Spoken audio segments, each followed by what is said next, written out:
When Marcus Chen's hands shook so badly he dropped the wrench, he knew 89 Hells Angels bikers surrounding his garage weren't here to thank him. 24 hours ago, he'd rebuilt the vice president's paralyzed daughter's $50,000 wheelchair without permission, called Stanford engineers fools, told Axel Morrison his baby girl had suffered for 3 years because experts wouldn't listen. Now Riley sat crying in her modified chair, rolling smoother than she had since the accident, while her father stood inches from Marcus's face. Gray eyes wet with something between rage and grief. "You saw what million-dollar specialists missed." Axel's voice cracked. "You saw my daughter when they saw a case study."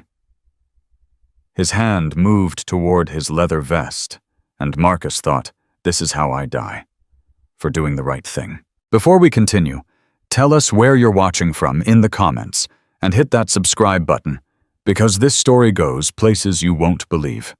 Stay with me until the end, because what happens between this biker and this girl will restore your faith in humanity. Derek had been checking the warehouse for the 3rd time that week. The Hells Angels owned the property through a shell company, and chapter president Marcus Pitbull Reeves wanted it secured before the winter storage season. Club business. Simple. In and out. Except nothing about finding an 18-year-old woman freezing to death was simple. "Can you hear me?" Derek knelt beside the wheelchair, his leather vest creaking in the silence. Maya's eyes focused slowly, recognition taking effort. "You're one of them." "One of who?" "The bikers. I've seen you. At Murphy's Gas. You don't notice people like me." Derek's jaw tightened. She was right. He'd walked past homeless people 1,000 times in 22 years with the club, looked straight through them like they were ghosts.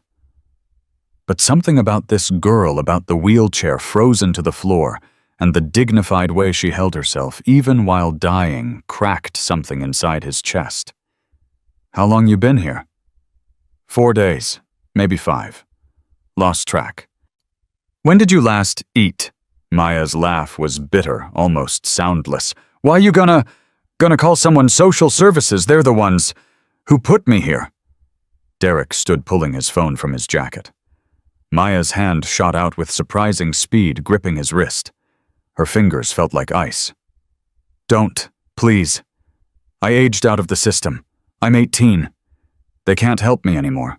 They won't help me anymore." "You're dying." "I know." Her voice was calm, resigned. "But I'd rather die here than go back to another Richard Foster." "Who's Richard Foster?" "Last foster guardian. Took my disability checks. All of them. 6 months' worth. When I turned 18, he kicked me out. Kept the money. Said I owed him for taking care of me." Derek's hands clenched into fists. Violence had been his language for 2 decades, but you couldn't punch hypothermia or bureaucratic cruelty. "Your wheelchair's frozen to the floor." "I noticed. You got family, anyone I can call." "Dead. Car accident. 2 years ago. That's how I ended up." She gestured weakly at her legs. "Like this." Derek looked at her, really looked at her. 18 years old. Should be in college, worried about exams and boys and what to wear on Friday night. Instead, she was dying alone in a warehouse because every system designed to protect her had failed. "I'm getting you out of here." "You can't. The wheelchair won't move." Derek didn't respond. He simply bent down, worked his leather vest off, and wrapped it around Maya's shoulders. Then he gripped the wheelchair handles and pulled. The ice cracked. The wheelchair didn't budge. "It's been here too long," Maya said. "The moisture from my breath, the cold, it's all frozen together." Derek pulled again, harder. His shoulder muscles screamed in protest. The wheelchair groaned but held fast. "Stop. You'll hurt yourself." "Yeah, well, that makes 2 of us." Derek circled the chair, examining the problem. The wheels had frozen solid against the concrete moisture, creating an icy bond stronger than any lock. "I'm gonna have to carry you." "No." "Wasn't asking." "I don't know you. I can't." Derek knelt again, bringing himself to her eye level. "Listen to me real careful. My name's Derek Sullivan. People call me Reaper. I've been with the Hells Angels for 22 years. I've done things I'm not proud of, hurt people who probably deserved it, and some who didn't. But I've never in my life hurt someone who couldn't fight back, and I'm not about to start with a freezing girl in a wheelchair. Now you can trust me, or you can die here. Your choice." Maya studied his face. Hard lines, scars, eyes that had seen too much. But beneath all that something else, something that looked almost like desperation. "Why do you care?" The question hit Derek harder than any punch. Why did he care? He'd built his entire adult life on not caring on the Hells Angels code that brotherhood was everything and outsiders were problems to be avoided.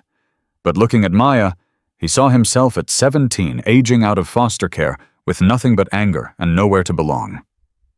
"Because nobody cared about me either, and I turned into someone who hurt people. Maybe if someone had cared back then, I'd be different now. Maybe I can't fix me, but I can get you to a hospital." Maya's eyes filled with tears that froze on her eyelashes. "If you carry me, the wheelchair stays. I'll come back for it. It's all I have. Then I'll definitely come back for it." Derek slid his arms under Maya's body. She weighed nothing 90 pounds at most, her muscles atrophied from paralysis and starvation. As he lifted her, she made a small sound of pain. Sorry. Derek adjusted his grip. "Tell me if I'm hurting you." "Everything hurts. Has for a while." The walk to Derek's truck took 7 minutes that felt like 7 hours. The December wind cut through his shirt, but Maya had his vest, his heat. His motorcycle sat in the parking lot, useless for transporting someone who couldn't feel her legs. The truck was old, barely heated, but it ran. Derek settled Maya in the passenger seat, cranking the heat to maximum. Her lips were still blue, her breathing shallow. "Stay with me," he said, pulling onto the empty highway toward Glacier Falls General Hospital. "Talk to me. Tell me something." "Like what?" "Anything. Your favorite color. What you wanted to be when you grew up. Anything that keeps you awake." Maya's head lolled against the window. "Computer science. I was studying coding before." "Before what?" "Before Richard stopped paying the bills. Before the college rescinded my acceptance. Before I had no address and couldn't prove I was stable enough for financial aid." Derek's phone buzzed. Marcus Pitbull Reeves. He ignored it. "You're missing something," Maya observed. "It can wait. Club business waits for no one. That's what they say, isn't it?" Derek glanced at her. "How do you know about the club?" "I'm homeless, not stupid. I hear things, see things. The Hells Angels run half of Glacier Falls. Everyone knows." The phone buzzed again. Then again. "You should answer," Maya said. "You should stay awake." "I'm trying, but I'm so tired." Fear spiked through Derek's chest. He'd seen hypothermia in Afghanistan during his military service before the club. The tiredness was dangerous, the body's surrender. "Maya, look at me." She turned her head slowly. "You don't get to quit. Not today. Not after surviving 6 weeks on the streets. You hear me?" "Why not? What's the point?" "The point is you're 18 and you've got your whole life ahead of you." "My whole life in a wheelchair with no money, no family, no future." "Your whole life proving everyone wrong. The foster system that failed you. Richard Foster who stole from you. Every person who looked past you like you didn't matter. You survive this, you win. They lose." Something flickered in Maya's eyes. Anger, maybe. Or stubbornness. "I do like winning," she whispered. "Then stay awake and win." The hospital emergency entrance blazed with light. Derek carried Maya through the automatic doors, and the night nurse's expression shifted from routine to alarm in seconds. "I need help," Derek shouted. Two nurses appeared with a gurney. They transferred Maya with practiced efficiency, cutting away Derek's vest to check her vitals. "How long has she been hypothermic?" a young doctor asked, already starting an IV line. "I don't know. Found her in a warehouse. At least 4 days." "Is she your daughter's sister?" "No." "Then who are you?" Derek looked at Maya, at her blue lips and closed eyes, at the monitors already beeping warnings about her core temperature and heart rate. "I'm the guy who found her." The doctor studied Derek's appearance, the Hells Angels tattoos, the scarred knuckles, the rough edges of a man who lived outside polite society. "We'll need information. Insurance, medical history, guardian contact." "She doesn't have any of that. She's a foster kid who aged out. Homeless." The doctor's expression hardened. "Then we'll need to contact social services." "Do what you need to do. Just don't let her die." They wheeled Maya away, and Derek stood in the empty corridor. His vest gone, his phone buzzing with increasing urgency, his entire night spiraling in directions he'd never anticipated. The phone finally stopped buzzing. Then it rang. Marcus Pitbull Reeves didn't call unless it was serious. Derek answered. "Yeah." "Where the hell are you?" "We got a situation. Need all hands at the clubhouse. Now." "I'm at the hospital." Silence. Then, "You hurt?" "No." "Then get here. We got problems with the Reyes crew. They're moving product through our territory. We handle this tonight or we got a war." Derek looked down the corridor where they'd taken Maya. "I can't leave." "Can't or won't. Both." "Reaper, I don't know what's going on, but club business comes first. You know that. We all agreed to that. I found a girl dying in the warehouse. 18 years old, paralyzed, been starving for days. I brought her here. I'm not leaving until I know she's okay." The silence stretched longer. "You brought some random girl to the hospital?" "Yeah." "And you're choosing her over a club meeting?" "Yeah." "You know what that means?" Derek did know. The Hells Angels operated on absolute loyalty, brotherhood above everything. Choosing an outsider over the club was choosing exile. "I know, Pitbull, but I can't walk away from this." "Can't or won't. Does it matter?" Marcus exhaled slowly. "Been knowing you 22 years, Reaper. Never seen you hesitate on club business. Not once. This girl must be something special. She's dying alone. That's all she is. Get your head straight. We'll handle the Reyes situation tonight. But tomorrow you and me were having a conversation about priorities. You understand?" "I understand." The call ended. Derek slumped into a waiting room chair, exhaustion hitting him like a freight train. His phone buzzed again. Text from Tommy Rodriguez, his closest friend in the club. "What the hell are you doing?" Derek didn't respond. He couldn't explain what he didn't understand himself. "Mr. Sullivan." The doctor approached her, expression carefully neutral. "Maya is stable. Her core temperature is rising, and we've started treatment for severe dehydration and malnutrition. She's going to survive." Relief flooded through Derek's chest.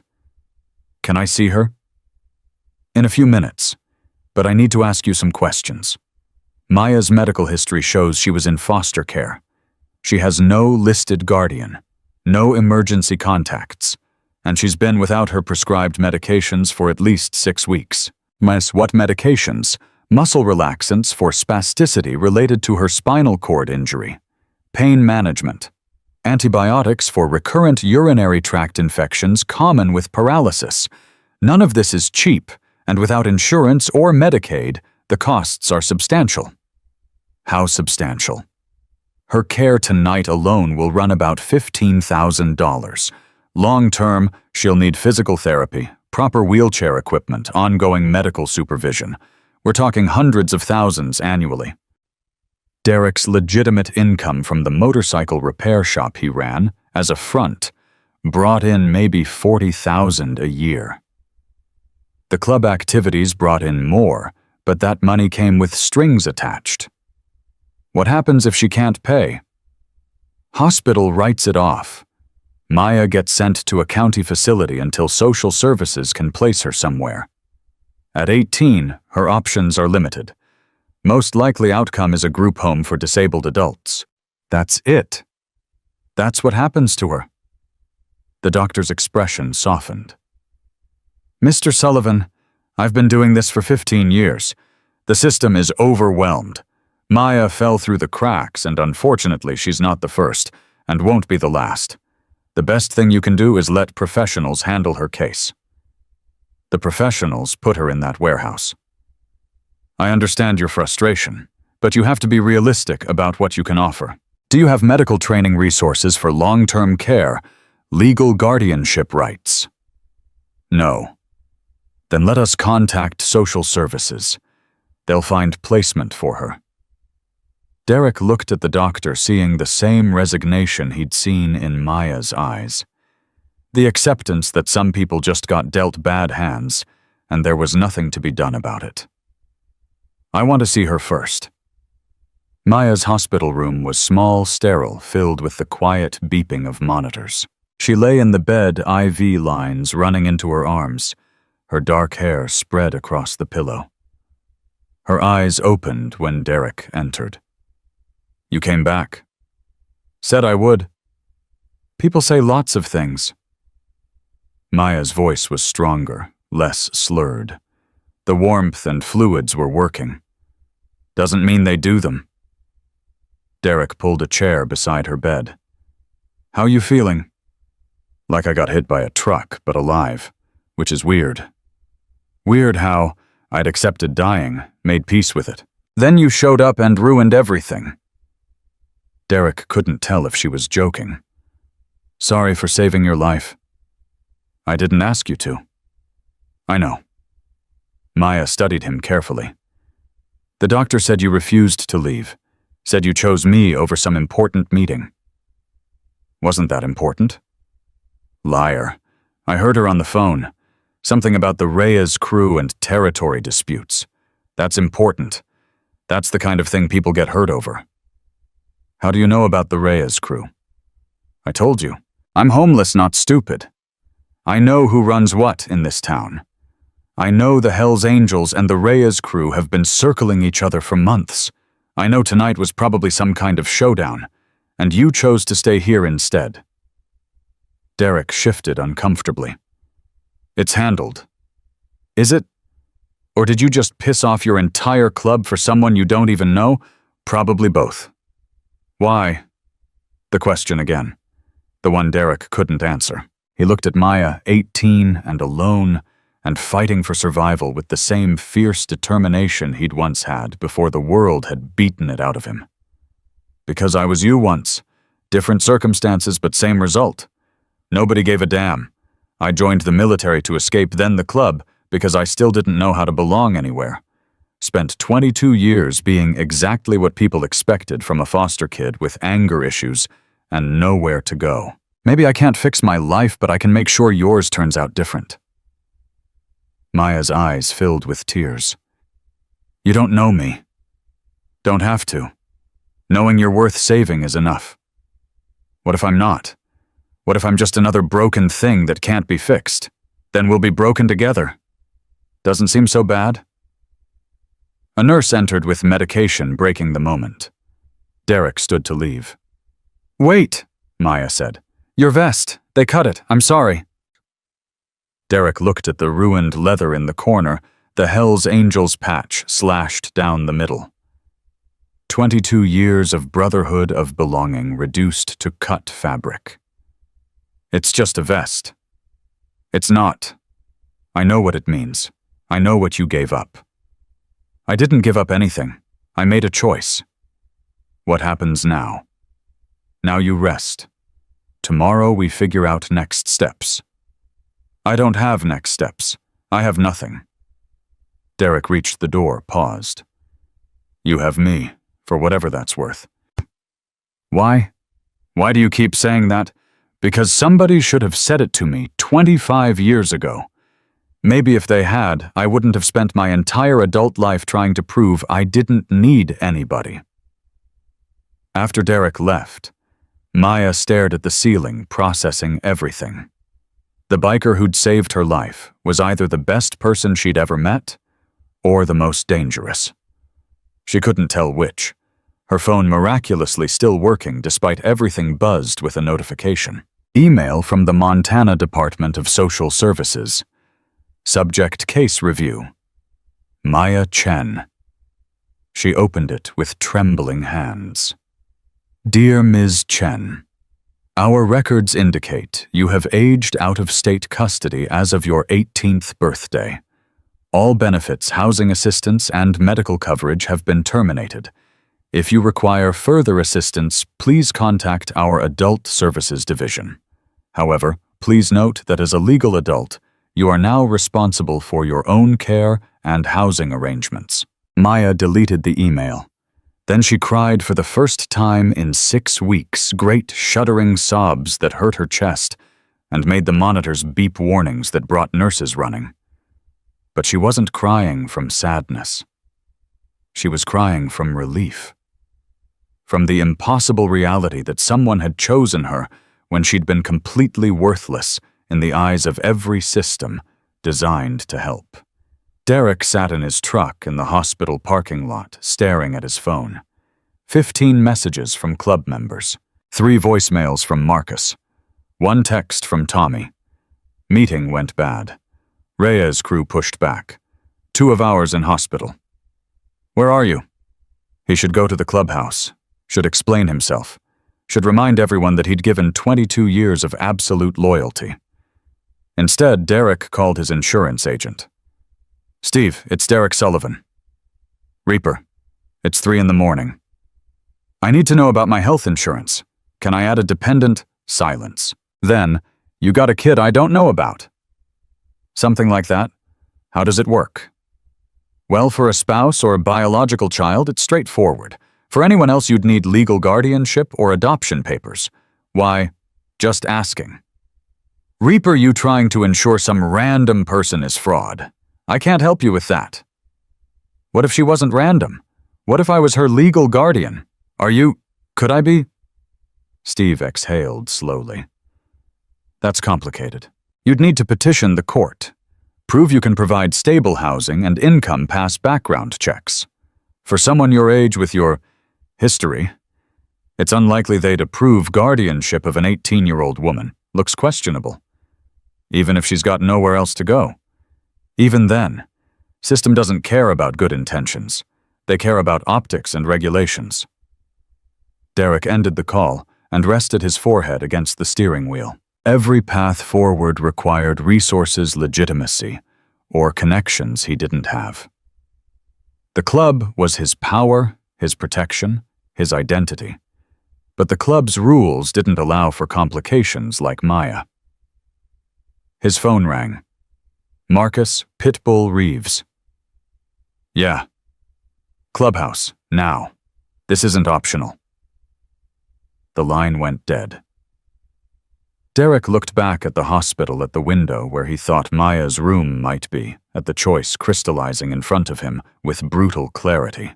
He started the truck and drove toward the clubhouse, knowing that whatever happened next would change everything.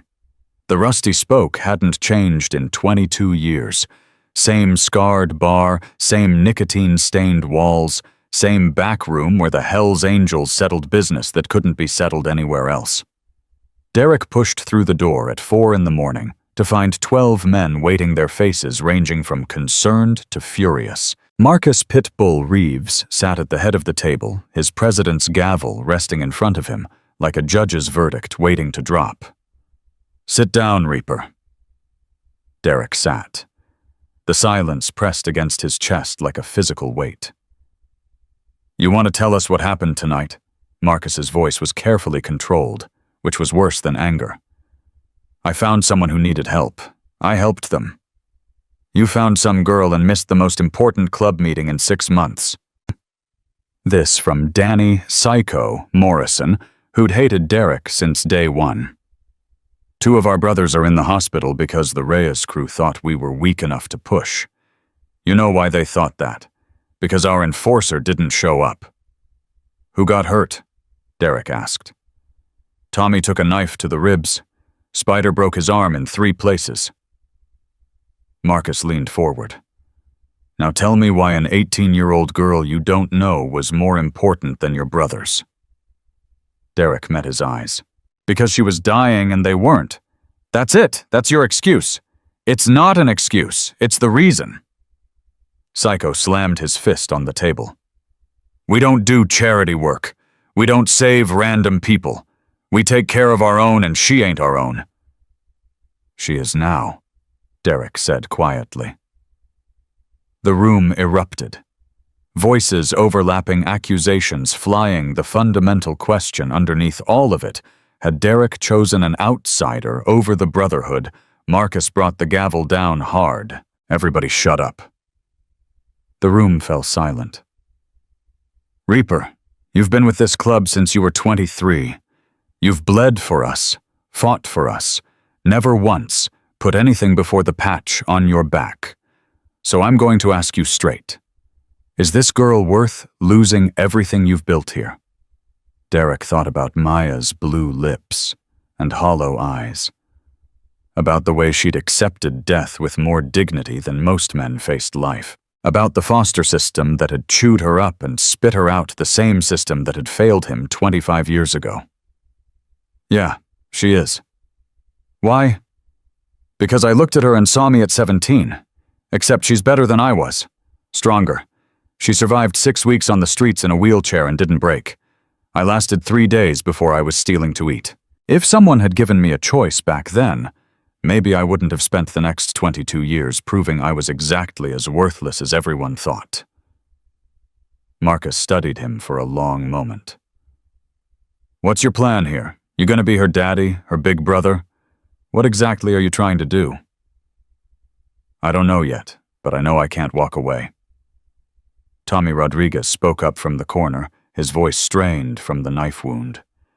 Let me tell you something about Reaper. 15 years ago, I got jumped outside a bar in Billings. 3 guys with bats and bad intentions. Reaper was supposed to be on a run to Spokane, but he turned around because I called. Drove 6 hours back, got there right as they were about to finish me. You all remember what he did to those guys? Silence. Put 2 in the hospital and 1 in the ground. Spent 18 months in county jail because he wouldn't rat on the club. Never complained once. Tommy shifted painfully. So if Reaper says this girl's worth it, maybe we should trust that he knows something we don't. Or maybe he's thinking with something other than his brain, Psycho muttered. Derek stood so fast his chair fell backward. Say that again. You heard me. Girl's 18, you're 45. Looks suspicious as hell. Derek's fist connected with Psycho's jaw before anyone could react. They went down in a tangle of limbs and leather, 22 years of mutual hatred finally spilling over. Marcus's gavel came down like thunder. Enough! Strong hands pulled them apart. Derek's knuckles were split, bleeding. Psycho's lip was already swelling. Both of you sit down and shut up. Marcus's voice could have cut steel. Reaper, you got something to say to Psycho's accusation? Derek wiped blood from his hand. That girl's paralyzed, starving, and dying. I carried her to the hospital because she couldn't walk. Anyone who thinks there's something twisted about that can come say it to my face outside and we'll settle it properly. Nobody's settling anything. Marcus looked around the table. Here's what's happening. Reaper, you got 1 week to get this situation handled. Find her a placement, get her stable, then get back to being the brother we need. You do that, we forget tonight happened. And if I can't handle it in a week, then you choose, her or the patch. Can't have both. And Derek picked up his fallen chair and sat down. What about the Reyes crew? Already handled? They backed off when they realized we weren't playing. But it cost us, and that cost is on you. Marcus pointed at the door. Get out. Come back when you've got your priorities straight. Derek left without another word. Outside, the December morning was starting to brighten, the sun not yet visible, but promising. His phone buzzed. Text from the hospital. Maya Chen is awake and asking for you. He drove back to Glacier Falls General, his split knuckles throbbing in rhythm with his heartbeat. The security guard in the lobby recognized him from earlier and waved him through without question. Maya's room was on the 3rd floor. Derek knocked softly. Come in. She was sitting up in bed, looking stronger than she had 6 hours ago. Color had returned to her face, and her eyes were clear. Those eyes tracked Derek's bloody knuckles immediately. What happened? Club meeting. They didn't like you missing it. That's an understatement. Derek sat in the same chair from before. How you feeling? Better. They've been pumping me full of fluids and food and medicine. Doctor says I'll live. Maya paused. She also says I can't stay here. Insurance issues. They're releasing me tomorrow. Releasing you where? Social worker came by an hour ago. Woman named Janet Williams. She's arranging placement in a group home in Billings. Says it's the best option for someone with my needs. Derek's chest tightened. You want to go to a group home? Want and can are different things. I don't have choices. Everyone's got choices. Really, what are mine? I'm 18, paralyzed, broke, and homeless. The group home gives me a bed, meals, and access to benefits. It's not great, but it's surviving. Surviving's not living. Maya's laugh was sharp. You sound like a greeting card. I've been surviving my whole life. 2 years in a wheelchair, 6 different foster homes, parents who loved me but died anyway. Surviving is what I'm good at. You deserve better than good enough. Says the man who just got in a fight with his brothers over me.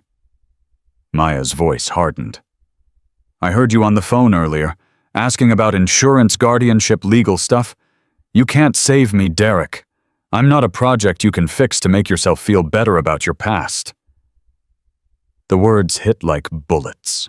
Derek stood, walked to the window, looked out at the parking lot where his truck sat next to family sedans and minivans. You're right. I can't save you, but I can help you save yourself. There's a difference. Is there? Because from where I'm sitting, you're trying to rescue someone you don't know for reasons you can't explain.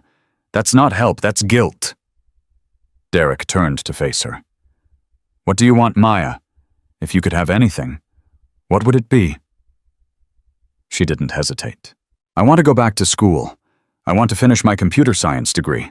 I want to build programs that help people like me navigate systems that don't give a damn about us. I want a job, an apartment, a life that's mine. But wanting doesn't make it real. Why not?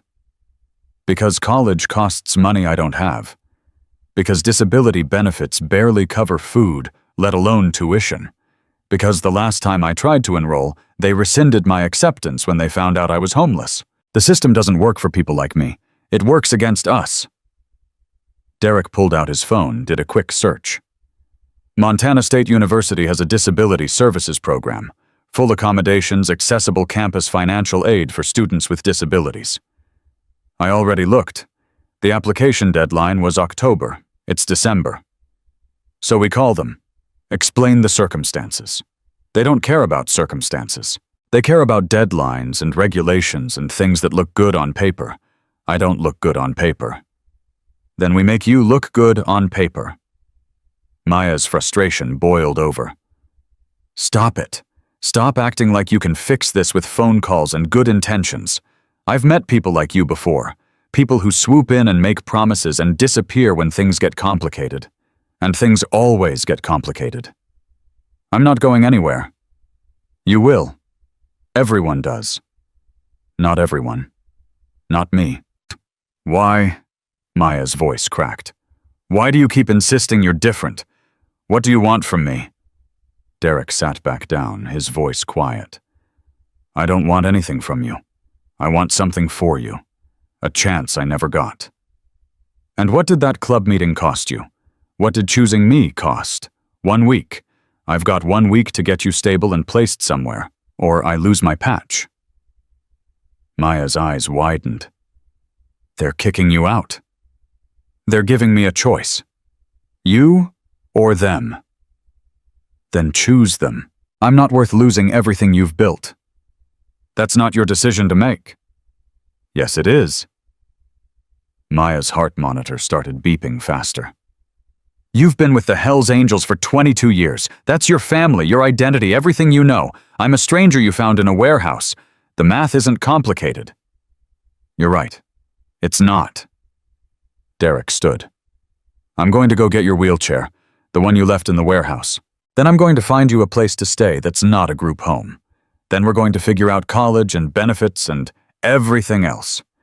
You got 1 week to decide if you want my help. After that, I choose you anyway, but at least you'll know you tried to talk me out of it. He left before Maya could respond. In the hallway, his phone rang. Unknown number. Yeah, Mr. Sullivan. This is Janet Williams from Social Services. I understand you brought Maya Chen to the hospital last night. That's right. I need to ask you some questions about your relationship with Ms. Chen. Derek's stomach dropped. What kind of questions? The kind that determine whether I need to file a report with law enforcement. An 18-year-old disabled woman found by a 45-year-old man with a criminal record raises certain concerns. Concerns about what? About the nature of your interest in Ms. Chen. About whether her situation is being exploited. I found her dying and took her to a hospital. That's called being a decent human being. I understand your perspective, Mr. Sullivan, but you have to understand mine. I've been doing this job for 12 years. I've seen every kind of situation, and not all of them are what they appear to be. Derek forced himself to stay calm. What do you need from me? I need you to stay away from Maya. No visits, no contact, no involvement in her case. We'll handle her placement through proper channels. She doesn't want to go to a group home. What Ms. Chen wants, and what's best for her aren't always the same thing. She needs professional care, stable housing, and appropriate supervision. You can't provide any of that. How do you know what I can provide? Your background check tells me everything I need to know. Hells Angels assault charges criminal associates. You're not suitable guardian material, Mr. Sullivan. The best thing you can do for Maya is let professionals handle this. The line went dead. Derek stood in the hospital corridor, his week-long deadline suddenly feeling like an impossible deadline. He couldn't be Maya's guardian, couldn't legally help her, couldn't even visit without raising suspicion. His phone buzzed. Text from Tommy Reyes' crew made another move. We need you. Another text, this one from Maya Janet Williams, just called me. Said you're not allowed to contact me anymore. Thanks for trying. Derek walked to the hospital chapel, an empty room with uncomfortable chairs and stained glass that let in colored morning light. He hadn't prayed since his mother's funeral 28 years ago. Didn't really remember how.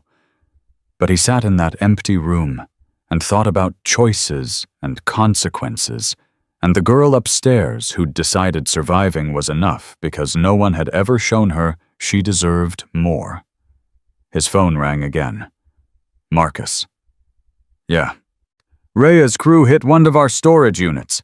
Cleared it out, left a message that said we're weak. I need you here, brother. Need everyone here. I can't.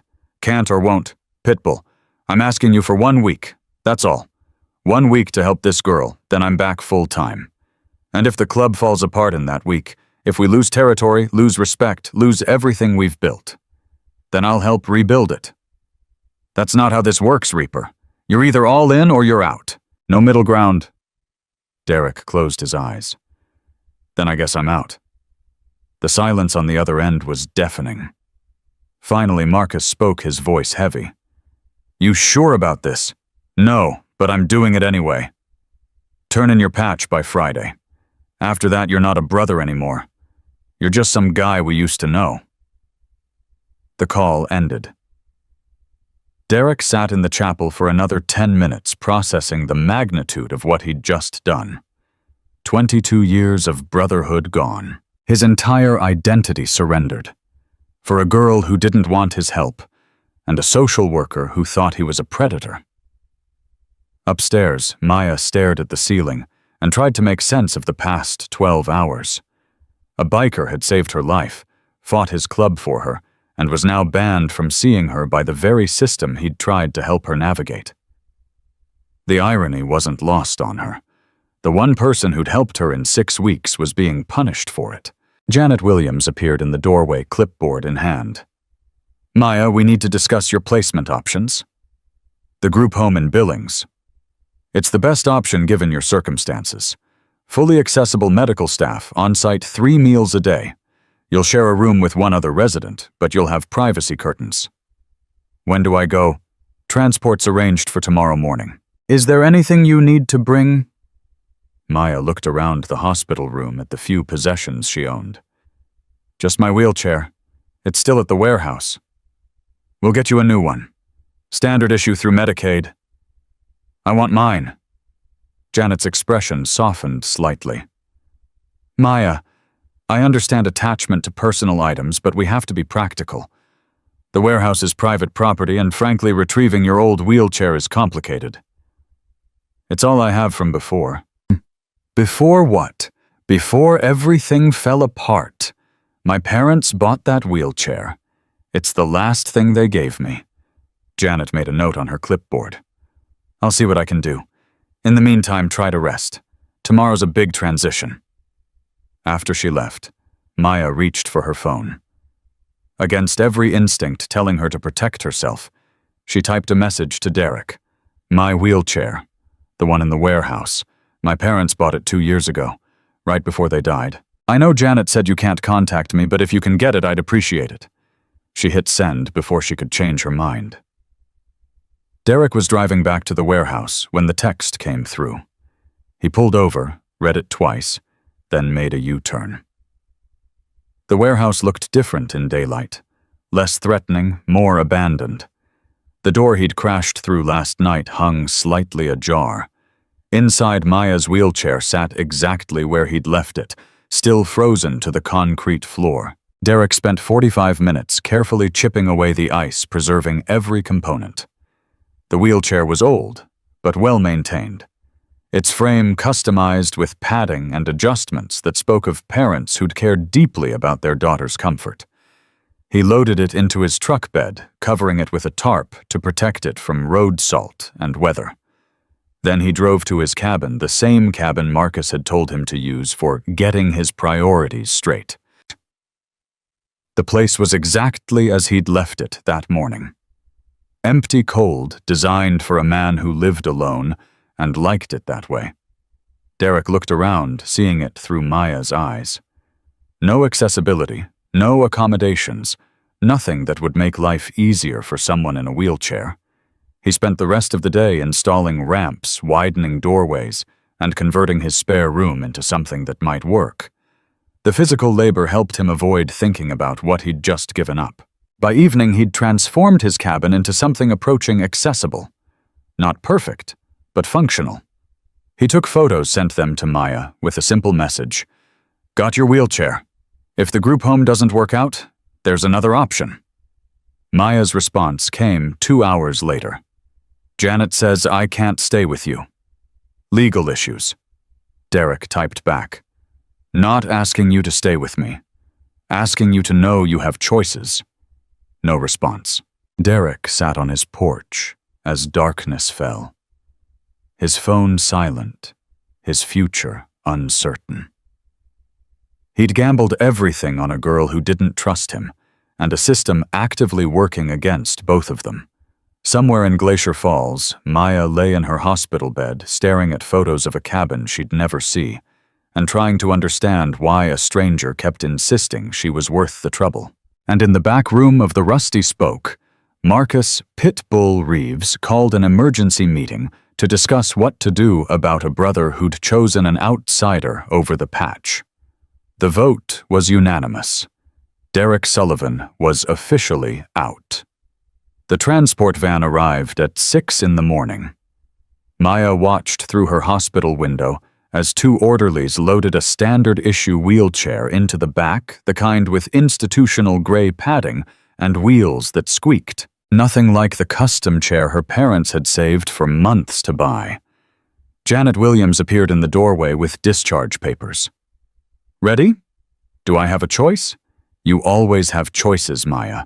This one just happens to be the best available option. Maya signed the papers without reading them. What was the point? The group home in Billings was 60 miles from Glacier Falls, 60 miles from the only person who'd helped her in 6 weeks, 60 miles from whatever strange connection had formed between her and a biker she barely knew. Her phone buzzed. Text from Derek. Don't get in that van.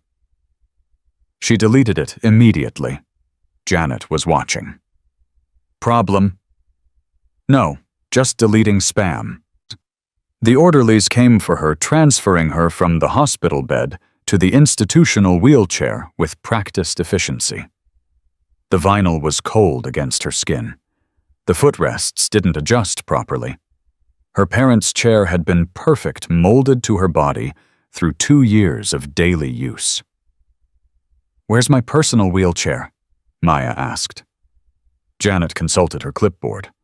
"We weren't able to retrieve it. Property access issues. But Medicaid will provide a replacement once you're settled." "I don't want a replacement. I want mine." Sometimes we have to accept what's available rather than what we prefer.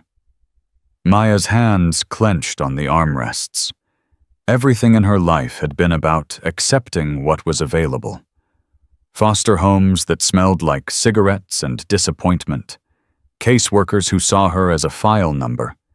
Systems designed to process people efficiently rather than help them effectively. The van was waiting outside. Maya looked at it and saw the next chapter of accepting less than she deserved. Her phone buzzed again. This time she didn't delete the message immediately. "Your wheelchair is in my truck. Your choice, but I'm in the parking lot." Janet was talking to the orderlies about transport protocols. Maya looked at her phone at the message that represented everything risky and uncertain and completely outside the safe predictability of the group home. "I need to use the bathroom," Maya said suddenly. Janet checked her watch. "We're on a schedule. Unless you want me to have an accident in the van, I need to go now." 5 minutes later, Maya was alone in the accessible bathroom. Her phone pressed to her ear as Derek answered on the first ring. "Where are you?" she whispered. "South parking lot. Blue Ford F-150. You coming?" "I don't know, this is crazy." "Probably. But so is spending the rest of your life accepting what other people decide is good enough for you." "Janet will call the police. She'll say you kidnapped me." "You're 18. It's not kidnapping if you choose to leave." "She'll say you manipulated me." "Did I?" Maya closed her eyes. "No, but she won't believe that." "Maya, I can't make this decision for you. But I can tell you that van goes to Billings, and Billings is where dreams go to die on a waiting list. Your chair is here. Your choice is here. Question is whether you're brave enough to take it." "I'm terrified." "Good. Means you're paying attention. You got 2 minutes before Janet comes looking.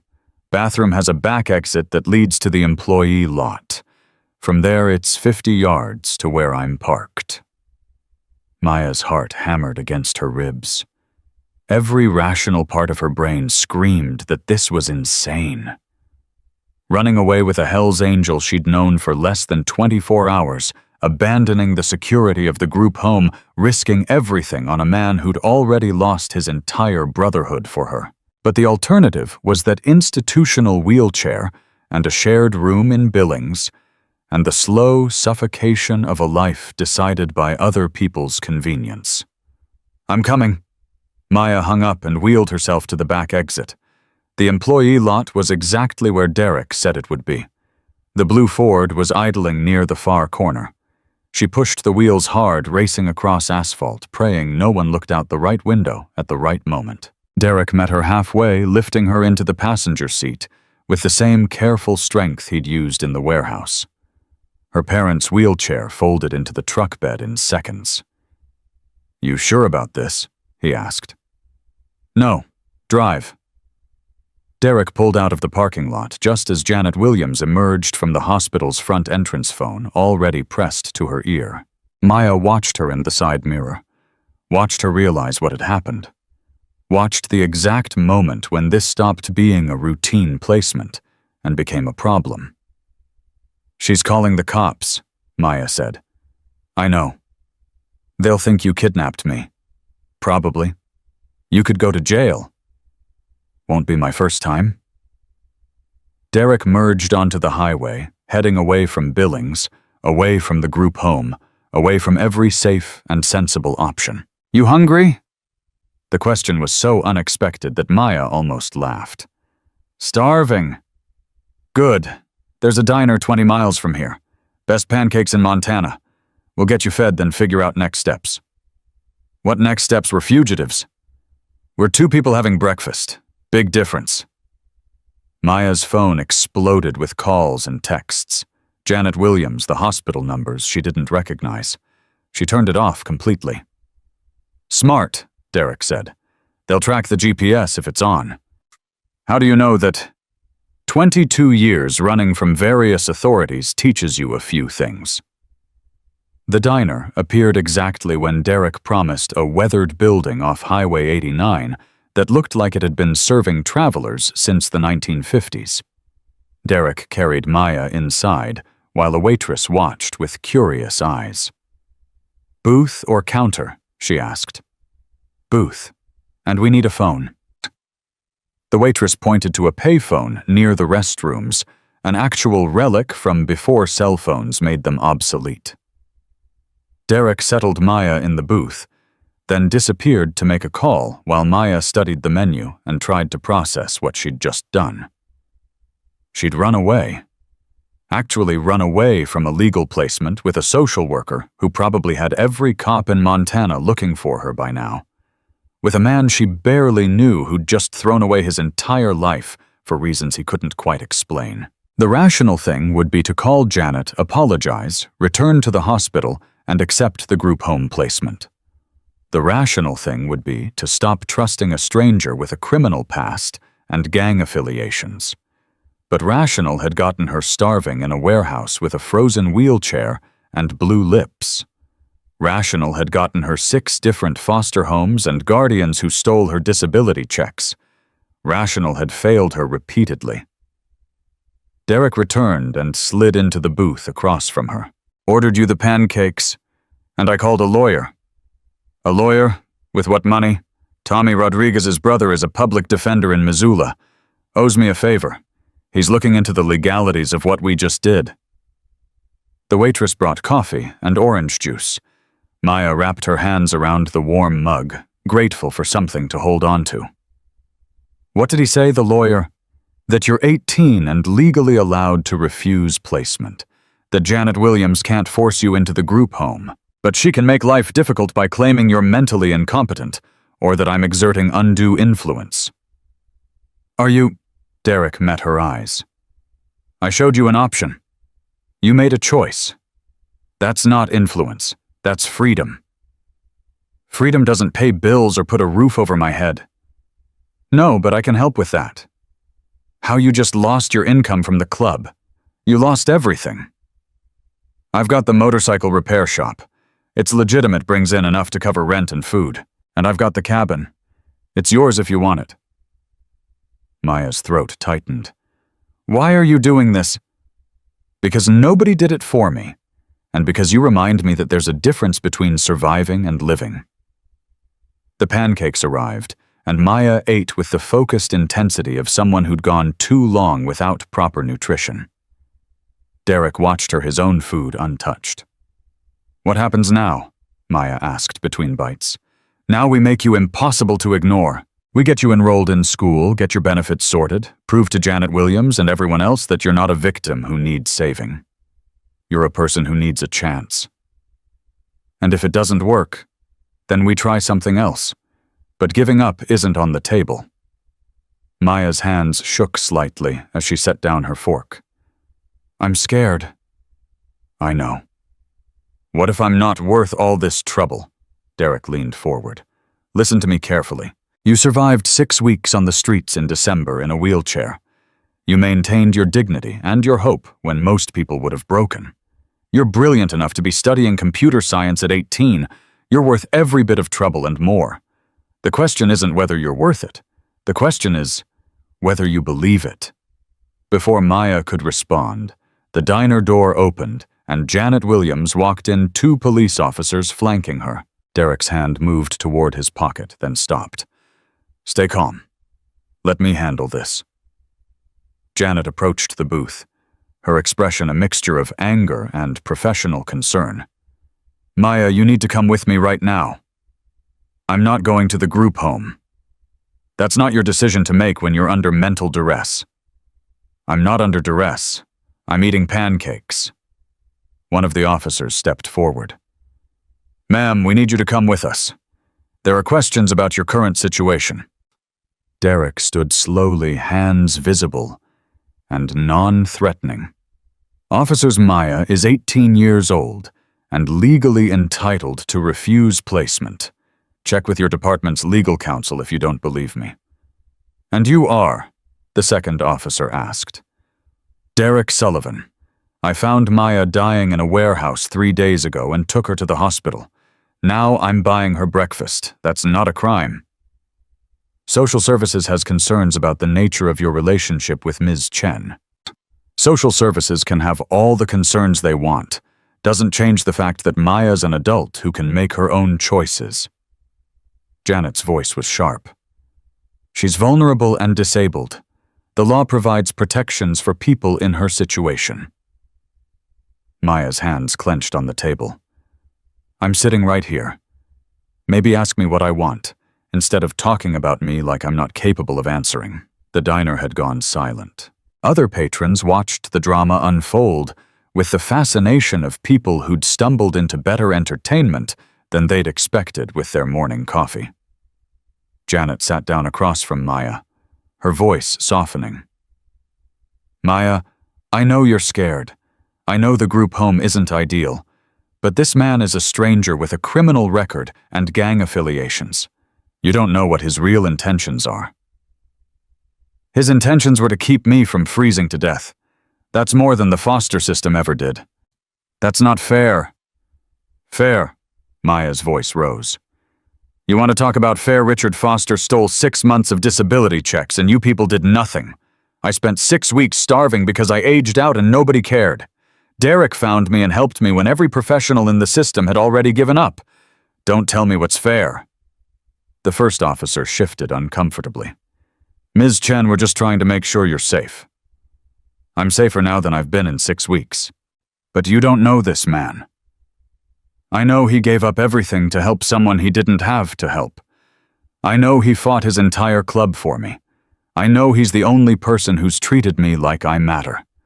That's enough. Janet pulled out paperwork. I have a court order for psychiatric evaluation. The hospital psychiatrist believes you may be suffering from Stockholm Syndrome or trauma bonding. Derek's jaw tightened. Stockholm Syndrome requires captivity. Maya chose to leave the hospital. Big difference. She chose under your influence. She chose under her own free will. You want to drag her to a psychiatric ward and prove she's incompetent, go ahead. But you better be prepared for the lawsuit that follows when she demonstrates she's perfectly capable of making decisions. The second officer spoke quietly to Janet. Ma'am, without evidence of immediate danger or legal incompetence, we can't forcibly remove her. She's an adult. She's vulnerable. Being vulnerable doesn't remove her legal rights. Janet's face flushed with frustration. Fine. Maya, I'm formally documenting that you refused protective services and chose to remain with an individual of questionable character. When this situation deteriorates, and it will, don't expect the state to rescue you again. She stood and walked out, the officers following. The diner remained silent for another moment, then gradually conversation resumed. Maya realized her entire body was shaking. Derek sat back down across from her. You okay? I just told off a social worker and 2 cops. You did good. Stood up for yourself. I'm terrified. Yeah, but you did it scared. That's called courage. Maya's phone, which she'd turned back on to record the confrontation as evidence, buzzed with a new message. Unknown number. This is Tommy Rodriguez, Derek's friend. My brother says you need to file paperwork immediately establishing yourself as independent and competent. Can you get to Missoula today? Derek read over her shoulder. Tommy's solid. If he's offering help, take it. Missoula is 2 hours away. Then we better get driving. But as they stood to leave, the diner door opened again. This time it was Marcus Pitbull Reeves, flanked by 3 Hells Angels members. The energy in the room shifted immediately, other patrons suddenly very interested in their food. Marcus approached the booth slowly. Reaper. I'm not Reaper anymore. You made that clear. Still need to talk. Derek positioned himself between Marcus and Maya. About what? About the fact that you just made the club look weak by choosing some girl over brotherhood. About the fact that Rhea's crew is using your defection as proof we're falling apart. About the fact that Tommy got jumped last night because they think we can't protect our own anymore. Derek's fists clenched. Tommy, okay. Broken ribs concussion. He'll live. But this is on you. I didn't ask Reyes to jump him. You created the opening they exploited. Marcus glanced at Maya. This her, the one worth destroying everything for. Maya met his eyes despite her fear. I didn't ask him to destroy anything. I didn't ask for any of this. No, you just accepted it. Took a man's entire life and let him throw it away. That was his choice, not mine. You could have said no. Could have gone to the group home like you were supposed to. Derek's voice was low and dangerous. Pitbull, you got something to say to me, say it. Leave her out of this. Marcus studied them both, his expression unreadable. Club voted last night. Unanimous decision. You turn in your patch by Friday, or we come collect it. Your choice. Already made my choice. Then we're done here. Marcus turned to leave, then paused. One more thing. That cabin you're planning to set her up in, it's on club property. Technically, we own it through the Shell Corporation. You're evicted effective immediately. The words hit like a physical blow. Derek's entire plan, his one concrete offer of stability from Maya, had just evaporated. You can't do that. Already did. You got 48 hours to clear out. After that, we changed the locks. Marcus and his crew left. Maya and Derek sat in stunned silence. The cabin was supposed to be accessible, Maya said quietly. You spent all day yesterday making it work for me. I'll figure something else out. With what money you just lost your home? Derek's phone rang. Tommy Rodriguez, his voice strained with pain. Brother, I heard what Pitbull just did. That's cold even for him. How bad are you hurt? I'll live. Listen, my place has a spare room. It's not much, but it's got a bathroom you could modify for wheelchair access. You and Maya can stay there while you figure things out. Tommy, you're already in the hospital because of me. I can't ask you to. You're not asking. I'm offering. Get your stuff from the cabin before Pitbull makes good on his eviction threat. I'll text you the address. The call ended. Derek looked at Maya, seeing his own uncertainty reflected in her eyes. This is getting complicated, she said. Yeah. We could still go back. I could call Janet, apologize, say I was confused. Is that what you want? Maya thought about the group home, the institutional wheelchair, the life of accepting whatever was offered, because begging for better made you ungrateful. Then she thought about pancakes in a diner and a man who'd risked everything because he believed she deserved more. No, I want to go to Missoula and file paperwork that proves I'm competent to make my own choices. Then I want to figure out how to get back into school. Then I want to build a life that's mine. Derek smiled, the first genuine smile Maya had seen from him. Then that's what we'll do. They left the diner, and drove toward Missoula. Maya's phone filling with messages from Janet Williams, threatening legal action, the hospital demanding payment for services rendered, and numbers she didn't recognize asking questions she wouldn't answer. But there was one message that made her pause. From an email address she vaguely recognized: Montana State University Office of Admissions. We received an inquiry about late enrollment for a student with extraordinary circumstances. Please call to discuss options. Maya showed Derek the message. Did you do this? Made a phone call while you were in the bathroom at the hospital. Explained your situation. Looks like someone listened. They'll want transcripts, applications, proof of financial stability. Then we'll get it for them, one step at a time. But Maya's relief was short-lived. As they crossed into Missoula city limits, Derek's phone rang with a number he didn't recognize. Yeah, Mr. Sullivan. This is Detective Morrison with the Glacier Falls Police Department. We need you to come in for questioning regarding allegations of custodial interference and potential exploitation of a vulnerable adult. Derek's hands tightened on the steering wheel. I haven't interfered with anyone's custody. Maya's 18 and made her own choice. That's one interpretation. Ms. Williams has another. We'd like to hear your side of the story. Voluntarily, of course. And if I decline, then we get a warrant. Either way this conversation happens. Your choice whether it happens the easy way or the hard way. Derek looked at Maya, saw her fear and determination in equal measure, and made a decision that would define everything that came next. I'll come in, but I'm bringing a lawyer. That's your right. We'll see you tomorrow at 9. The call ended. Maya's voice was small. They think you kidnapped me. I know. This is my fault. This is the system's fault for making it impossible to help someone without it looking like exploitation. They pulled up to Tommy Rodriguez's apartment complex, a modest building on the edge of Missoula. Tommy answered the door in a hospital gown, his ribs wrapped in bandages, his face bruised but determined. Welcome to Casa Rodriguez. It's not fancy, but it's got working heat and a bathroom that's almost accessible.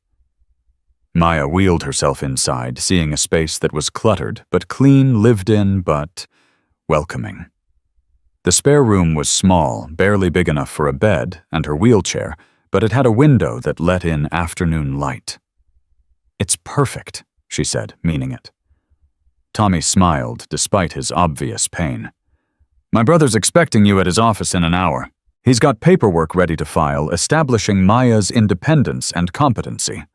Also got some contacts at MSU who might help with the enrollment situation.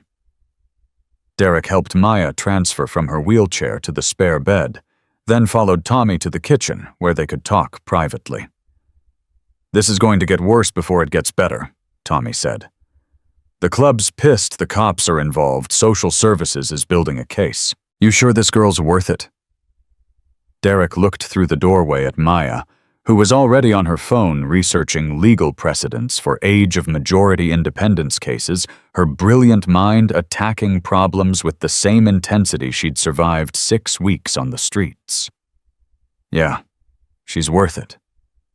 Then you better lawyer up good, because they're coming for you hard. In the spare bedroom, Maya typed a message to Janet Williams. I'm safe. I'm competent. I'm making my own choices. You don't have to agree, but you have to accept it. Then she opened her laptop and began filling out the Montana State University application, each typed word a small rebellion against every person who'd decided her potential didn't matter as much as their convenience. Outside, storm clouds gathered over Missoula, promising snow and complications, and a fight that was just beginning. Carlos Rodriguez's law office occupied the second floor of a building that had seen better decades. The elevator was broken, which meant Derek carried Maya up 2 flights of stairs, while her wheelchair bounced against his back. By the time they reached the top, both were breathing hard. Sorry, Maya said for the 3rd time. Stop apologizing. You didn't break the elevator. Carlos met them at the door, younger than Derek expected, maybe 35, with the sharp eyes of someone who'd fought uphill battles his whole career. He looked nothing like his brother Tommy except for the same stubborn set to his jaw. "Come in. We've got about 45 minutes before the courthouse closes and we need every second." Derek settled Maya in a chair across from Carlos's cluttered desk. Legal books stacked everywhere, case files threatening to avalanche coffee cups in various stages of abandonment. "Tommy filled me in on the basics," Carlos said, pulling up documents on his computer. 18-year-old, aged out of foster care, refused group home placement, now being accused of incompetence by social services. "That about right?" "Pretty much," Maya said. "Except they're also saying Derek manipulated me." "Did he?" "No." "Can you prove it?" Maya's hands tightened on her armrests. "How do you prove someone didn't manipulate you? How do you prove your own thoughts are your own?" "By demonstrating clear decision-making capacity and consistent behavior patterns. We file for immediate emancipation hearing, get you declared legally independent, removes any question of competency. But Maya, you need to understand what you're walking into. Janet Williams is building a case that you're vulnerable and need state protection. She'll bring hospital psychiatrists your medical records showing paralysis and prior trauma, everything that makes you look like someone who can't care for herself." "I've been caring for myself for 6 weeks. "Yeah, and you almost died. That's not exactly a strong argument for independence." Derek leaned forward. "What do we need to make this work? Evidence of stability, housing income, educational enrollment support system. Right now, Maya's got none of that. She's crashing in Tommy's spare room with no job, no school, no clear plan. Court sees that and agrees with social services." Maya's phone buzzed. Phone. "Email from Montana State University. We've reviewed your inquiry regarding late enrollment. Given your circumstances, we're willing to waive application deadlines pending review of transcripts and a personal interview. Please respond within 48 hours to schedule." She showed Carlos the email. "Is this enough proof I'm pursuing education?" "It's a start, but you need more. You need to show the court you're not just surviving, you're building a sustainable life. With what resources, I've got $300 in disability back pay that Richard Foster didn't steal. That's it." Carlos typed rapidly, pulling up information. "Montana has a program for disabled adults pursuing higher education, covers tuition, housing, stipend, accessibility equipment. You'd qualify, but the application process takes months." "I don't have months. The court hearing is when? I can get us on the docket for next week if we file today. But that means you've got 7 days to prove you're competent and stable." Derek's phone rang. Detective Morrison.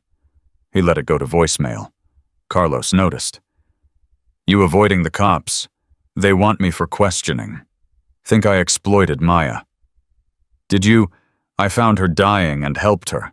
That's it. Doesn't matter what you did. Matters what they can prove. And a 45-year-old ex-con with a teenage girl he met 3 days ago, that's going to look bad no matter how innocent it actually is. So what do? Answer their questions with me present. Be completely honest. Hope they see the truth instead of what they're expecting to see." Maya interrupted. "This is insane. We're treating Derek like a criminal because he helped me. The actual criminal, Richard Foster, is walking around free after stealing my money." Carlos pulled up another screen. "About that, I did some checking. Richard Foster has a history. 4 previous foster kids, 3 filed complaints about financial abuse, all cases dismissed due to lack of evidence. He's careful. Can we go after him? Not without proof. And even with proof, recovery of stolen benefits is complicated. The system's not designed to help victims. It's designed to process cases efficiently." Maya slammed her hand on the desk, surprising everyone, including herself. "Then what's the point? What's the point of any of this if the people who hurt me get away with it, and the people who help me get punished?" "The point," Carlos said quietly, "is that you're still alive. And alive means you can fight. Maybe you don't win every battle, but you keep fighting until something breaks in your favor." Derek's phone rang again. This time he answered. Yeah, Mr. Sullivan. This is Rachel Kim from Montana State University Office of Disability Services. I received a very unusual call about a prospective student in extraordinary circumstances. Is Maya Chen available? Derek put the phone on speaker. She's here. Ms. Chen, I understand you're interested in enrolling for the spring semester, despite missing our application deadline. Maya's voice was cautious. Yes, I was previously accepted for fall semester 2 years ago, but my circumstances changed. I've pulled your original application. Perfect SAT scores, 4.0 GPA, advanced placement credits in computer science and mathematics. You were offered a full scholarship that you declined. Why? I didn't decline it. My foster guardian at the time told the university I was withdrawing due to medical issues. I found out months later he'd forged my signature. Silence on the other end. Then, that's fraud. Yes, but proving it is complicated. Ms. Chen, we've had several cases of students in foster care being prevented from accepting admission by guardians who wanted to keep receiving benefit checks. It's disgraceful, and we've implemented new policies to prevent it. If you're still interested, I'd like to expedite your re-enrollment. Maya's hands shook. What would that require? An interview tomorrow at 10 copies of your high school transcripts, which we have on file, and documentation of your current living situation. We have accessible on-campus housing available immediately. Room and board covered by scholarship, plus a stipend for personal expenses. Derek watched Maya's face cycle through disbelief, hope, and terror in rapid succession. I'll be there, Maya said. Excellent. One more thing. We've recently partnered with a legal clinic that helps students navigate the foster care system and establish independence. I'm forwarding you their contact information. They specialize in exactly the kind of case you're facing. After the call ended, Carlos leaned back in his chair. Well, that's a game changer. On-campus housing, educational enrollment, legal support. Court sees that they'll have a much harder time arguing you're incompetent. But I still need to prove I can handle it, and I need to survive the next 7 days without Janet Williams getting a court order. Then we file the paperwork now and hope the judge sees sense. They spent the next hour filling out forms, drafting statements, building a case for Maya's independence that rested on her intelligence, her survival skills, and her absolute determination not to be another victim of a system that ate vulnerable people alive. By the time they finished, the courthouse was closed, which meant filing first thing in the morning. Carlos walked them to the door. Derek, about that police interview tomorrow. Don't go in angry. Don't go in defensive.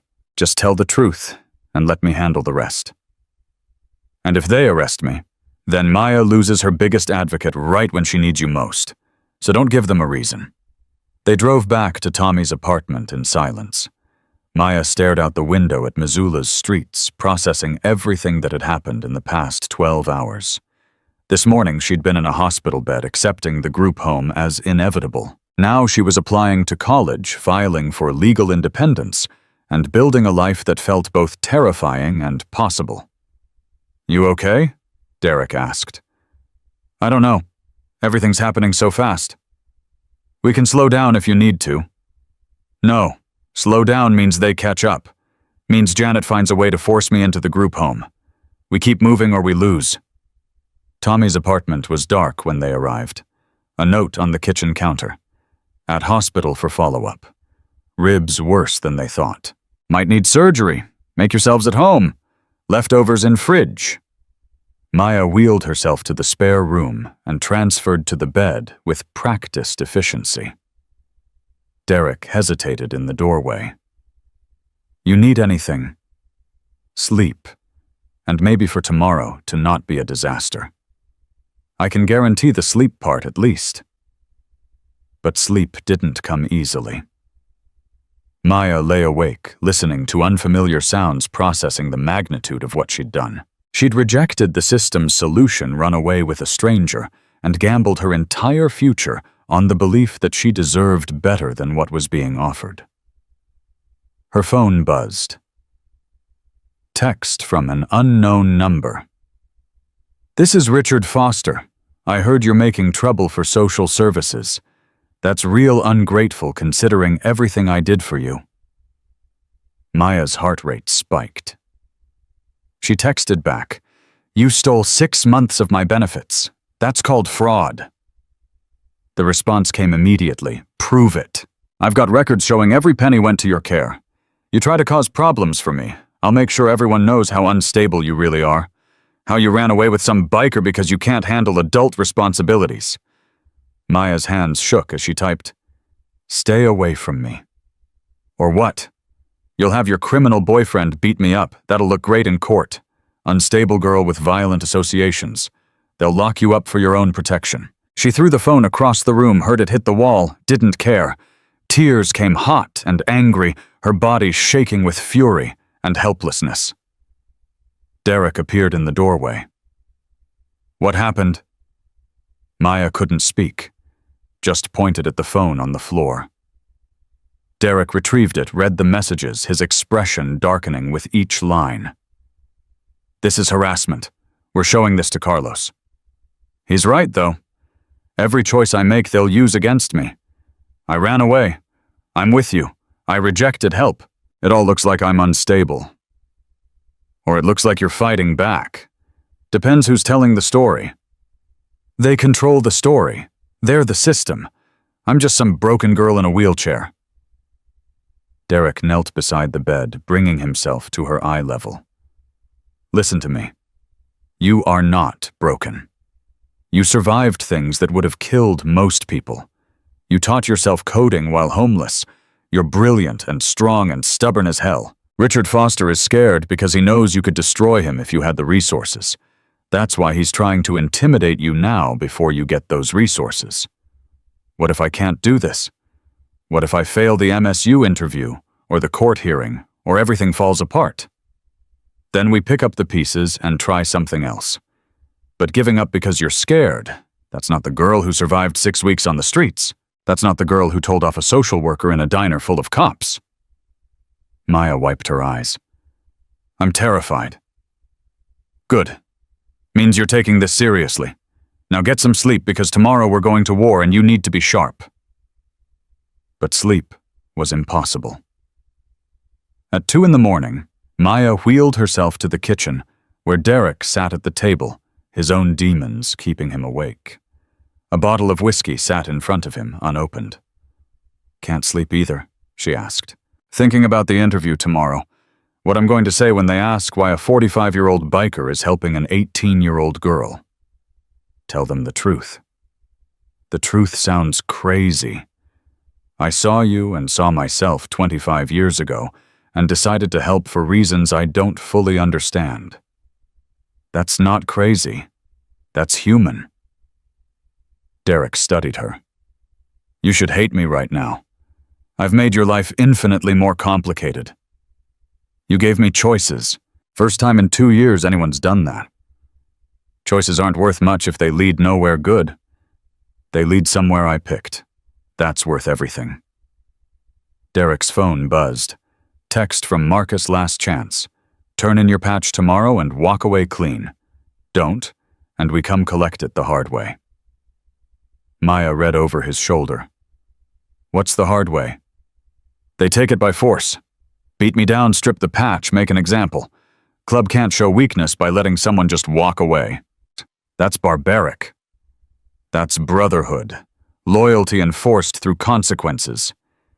You're not going to give it to them, are you?" "Already made my choice. Giving them the patch now would be admitting I was wrong to help you. I wasn't wrong. Even if it costs you everything. Everything I'm losing was built on violence and fear. Maybe it's time to build something different." The next morning arrived too quickly. Carlos met them at the police station at 8:30, his suit pressed, and his briefcase full of documents establishing Derek's character and Maya's competence. Detective Morrison was younger than Derek expected, maybe 40, with the tired eyes of someone who'd seen too many bad situations disguised as good intentions. "Mr. Sullivan, thank you for coming in voluntarily." "Didn't have much choice. Actually, you did, which is why I appreciate the cooperation." Morrison gestured to a small interview room. "Ms. Chen, you're welcome to wait here or participate. Your choice." "I'm participating. This concerns me." They settled around a metal table. Morrison placed a recorder in the center. "This is a voluntary interview regarding allegations of custodial interference and potential exploitation. Mr. Sullivan, you have the right to stop at any time and request an attorney." "Already got one," Derek said, nodding at Carlos. "Then let's begin. How did you meet Maya Chen?" Derek laid it out clearly. Finding her in the warehouse, the hypothermia, the hospital, the choice to help rather than walk away. He didn't minimize his criminal history or his Hells Angels affiliation. Didn't pretend to be something he wasn't. Morrison took notes, his expression neutral. "And you're currently housing Ms. Chen." "She's staying with a friend while she figures out next steps." "A friend you introduced her to?" "Yes, Ms. Chen. Do you feel safe with Mr. Sullivan?" Maya met his eyes directly. "I feel safer with him than I've felt in 2 years. He's never threatened me, never touched me inappropriately, never asked for anything in return for his help." "But you barely know him." "I know he saved my life. I know he lost his home and his brotherhood because of me. I know he's facing exactly this kind of interrogation because he helped someone in need. That tells me more about his character than months of casual acquaintance would." Morrison shifted his attention back to Derek. "Social Services alleges you removed Ms. Chen from the hospital against medical advice." "She discharged herself. I just gave her a ride." "To avoid placement in a licensed care facility." "To avoid a facility she didn't want to go to. She's 18. That's called personal choice." "Or manipulation," Carlos interjected smoothly. "Detective, unless you have evidence of actual manipulation, coercion, or exploitation, this line of questioning is inappropriate. Maya Chen is a legal adult who made informed decisions about her own welfare. The fact that those decisions don't align with social services preferences doesn't constitute a crime." Morrison leaned back. "I'm trying to establish whether Mr. Sullivan has inappropriate intentions toward a vulnerable young woman." "My intention," Derek said quietly, "is to help her build a life where she doesn't have to depend on anyone. Not me, not the system, not anyone. Independence. That's all I want for her." "Why?" "Because nobody wanted that for me. And I spent 22 years being exactly what people expected from a throwaway foster kid. Maya deserves better than what I got." Morrison studied him for a long moment. "You really believe that?" "It's the only thing I'm sure of." The detective turned off the recorder. "Off the record, I think you're either the best person Maya could have met or the worst. I can't tell which, but I can tell you this. Social Services is pushing hard for a competency hearing. They want Maya declared unable to care for herself. If that happens, the state gets guardianship, and you lose all access." "When's the hearing?" "Next week. Judge Patterson. He's fair but conservative. Tends to side with institutional care over individual arrangements." Morrison stood.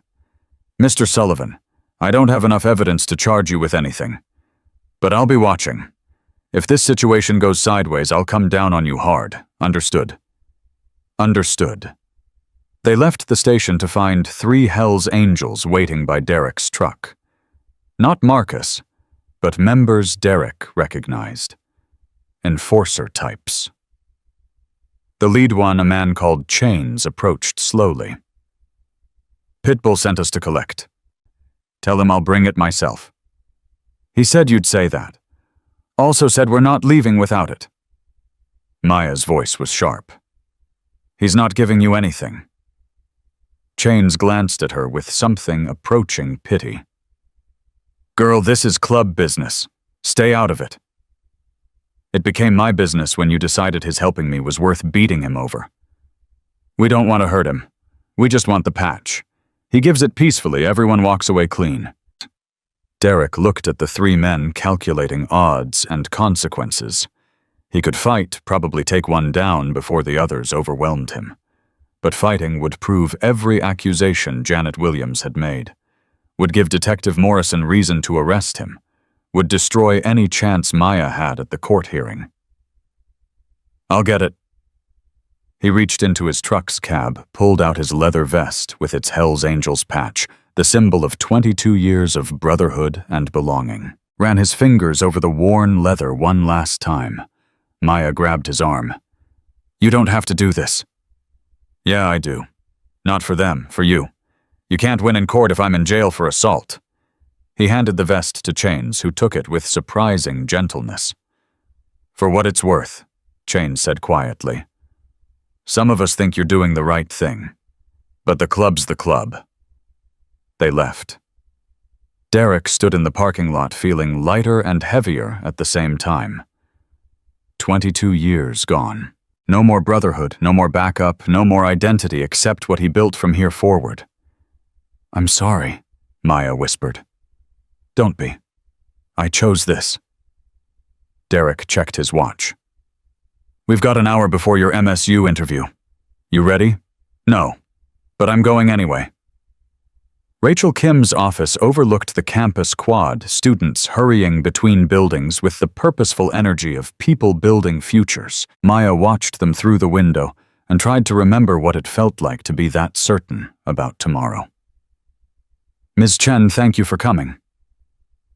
Rachel was maybe 50, with kind eyes and the efficient manner of someone who dealt with crises daily. I've reviewed your file extensively. I have to say your situation is unusual. That's one way to put it. Let me be direct. Your test scores and academic record are exceptional. You should be in your sophomore year right now, probably on track for advanced degrees. Instead, you're fighting just to survive. That's a failure of every system meant to protect students like you.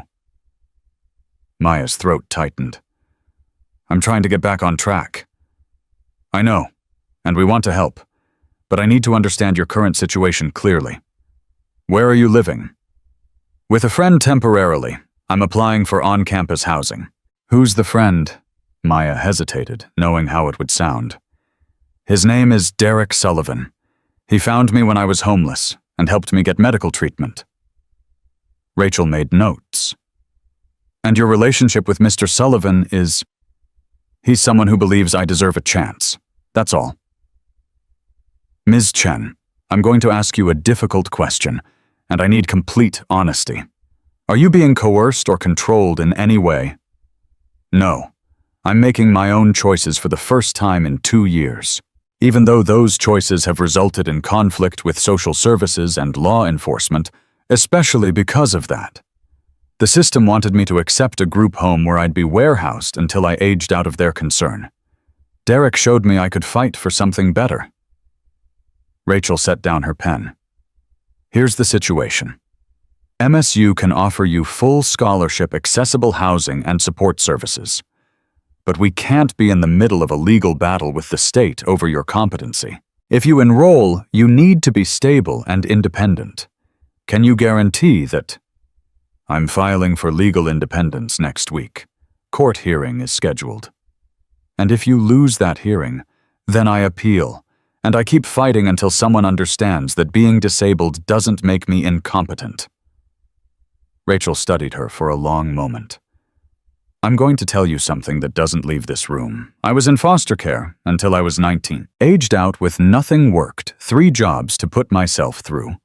Community college transferred here for my bachelor's, eventually got my master's and this position. I understand exactly what you're facing. Maya felt tears threatening. Then you know I can't give up. I know you shouldn't have to fight this hard, but I also know you can win if you're smart about it.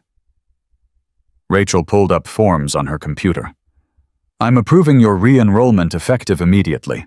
Spring semester starts in 6 weeks. That gives you time to win your court case and get settled. But Maya, if you're not stable by then, we'll have to reconsider. The university can't support students who are in constant legal crisis. I understand. And thank you. Don't thank me yet. Thank me when you graduate. They left campus with Maya's enrollment confirmed and a housing assignment pending the court outcome. Derek drove while Maya processed the impossible reality that she was going to college, actually going to college 6 days after nearly dying in a warehouse. Her phone rang. Carlos Rodriguez. Maya, we've got a problem. Janet Williams filed an emergency petition claiming you're in immediate danger. Judge granted a temporary hearing for tomorrow morning. If we lose you, go into state custody pending the full competency trial. Tomorrow? That's not enough time. I know, but we work with what we've got. Can you get character witnesses? People who can testify you're capable and stable. Maya looked at Derek, at this man who'd sacrificed everything, and realized she had exactly one person who truly knew her. One person who believed in her capacity. I'll find someone, she lied. That night, sitting in Tommy's apartment while Derek met with Carlos to prepare testimony, Maya made a list of everyone who might speak for her. The list was painfully short. Her parents were dead. Her foster families were either negligent or criminal. She had no friends from high school, having been too busy surviving to build relationships. Her phone buzzed. Email from Montana State University Disability Services. Rachel Kim had attached a letter of support for the court hearing, stating Maya's academic qualifications and enrollment status. It was something, but not enough. Derek returned at midnight, exhausted and worried. Carlos thinks we're in trouble. Janet's got hospital psychiatrists ready to testify about trauma bonding and impaired judgment. She's got your medical records showing paralysis and previous psychological evaluation after your parents died. She's building a case that you're not capable of independent living. What do we have? Your intelligence, your survival skills, and my testimony that you've made rational decisions under pressure. Carlos says it's not enough. Maya's hands clenched. Then what is enough? What do I have to prove? That I can walk, that I'm not disabled, that I don't need help sometimes? You need to prove that needing help doesn't mean you can't make your own choices. How? Derek was quiet for a long moment. Then he pulled out his phone and made a call. Tommy, I need a favor. A big one. The next morning, Maya wheeled herself into the courthouse with Derek and Carlos flanking her, a manila folder of documents clutched in her lap. Janet Williams sat across the aisle with 2 attorneys and a hospital psychiatrist. The message was clear: the state had resources Maya didn't. Judge Patterson entered a gray-haired man in his 60s with the stern expression of someone who'd heard every excuse and believed none of them. This is an emergency hearing regarding the competency and safety of Maya Chen. Ms. Williams, you filed the petition. Proceed. Janet stood her presentation polished and professional. She outlined Maya's medical history, her homelessness, her inappropriate relationship with Derek, her rejection of proper care. She called the psychiatrist who testified about trauma bonding and impaired decision-making in vulnerable populations. Ms. Chen has demonstrated a pattern of risky choices and attachment to an individual who cannot provide appropriate support. We believe she requires state intervention for her own protection. Judge Patterson turned to Maya. Ms. Chen, you understand the state's concerns. Yes, Your Honor. I also understand they're wrong. Explain. Maya wheeled herself forward, her voice steady despite her terror. I'm paralyzed, not incompetent. I survived 6 weeks on the streets because I'm capable of making difficult decisions. I rejected the group home because I deserve better than being warehoused. And I'm enrolled at Montana State University because I'm building a future, not just surviving. With whose support? My own, and Derek Sullivan's, and Montana State's Disability Services, and anyone else who believes I'm worth investing in. The state believes you need professional care. The state failed me. Richard Foster stole my benefits while under their supervision. I aged out with no support while under their care. Derek Sullivan found me dying and actually helped. I'll trust his judgment over theirs. Judge Patterson looked at Janet. Ms. Williams, you're asking me to remove an 18-year-old's autonomy based on speculation about her judgment. That's a high bar. Your Honor, Ms. Chen is vulnerable and making decisions under the influence of an inappropriate relationship. Is there evidence of actual harm, abuse, exploitation? Not yet, but the risk is substantial. Risk isn't evidence. The judge turned to Carlos. Mr. Rodriguez is. What's your client's position? My client requests the court recognize her legal adulthood and decision-making capacity. She's enrolled in university, pursuing independence and making rational choices about her own welfare. The judge studied the documents in front of him. Ms. Chen, if I deny this petition, what's your plan? Maya took a breath. Enroll at MSU in 6 weeks. Live in accessible campus housing. Complete my degree in computer science. Build a career that proves disabled people can contribute meaningfully to society. And never let anyone tell me I'm not worth the effort again. Judge Patterson was quiet for a long moment. Then he closed the file. Motion denied. Ms. Chen retains her legal autonomy. Ms. Williams, the state may file for a full competency hearing if you believe there's cause. But this emergency petition is dismissed. Ms. Chen has demonstrated sufficient capacity to make her own choices. The gavel came down. Maya sat frozen, unable to process that she'd actually won. Janet stood immediately. Your Honor, we request. Your request is noted and denied. This hearing is concluded. Outside the courthouse, Maya burst into tears. Not from sadness, but from the overwhelming relief of finally being heard. Derek knelt beside her wheelchair. You did it. We did it. No. That was all you. I just drove you here. Carlos appeared with paperwork. This doesn't end it. Janet can still file for a full hearing. But for now, you're free. Use that freedom wisely. Maya wheeled herself to the courthouse steps, looking out at Missoula spreading before her, full of possibility and challenge, and a future she'd have to fight for every single day. Her phone buzzed. Text from Rachel Kim Heard about the hearing. Your dorm room is ready whenever you are. Welcome to Montana State University. Maya showed Derek the message. I have a dorm room. I'm actually going to college. You earned it. What about you? What happens now? Derek looked at the leather vest. He no longer wore the brotherhood he'd lost, the life he'd dismantled for a girl he barely knew. Now I figure out who I am, when I'm not defined by a patch and a reputation. Might be interesting to find out. They drove back to Tommy's apartment to find 3 people waiting. Tommy still bruised, but smiling. Rachel Kim with enrollment paperwork. And someone Maya didn't recognize, a woman in her 50s with kind eyes. Maya Chen, the woman asked. I'm Dr. Patricia Reeves. I run the MSU legal clinic for students in the foster care system. Rachel told me about your situation. I'd like to help you go after Richard Foster for the benefits he stole. Maya looked at Derek, at Tommy, at Rachel, and Dr. Reeves at these people who'd somehow decided she was worth fighting for. Why? She whispered. Why are you all helping me? Tommy spoke first.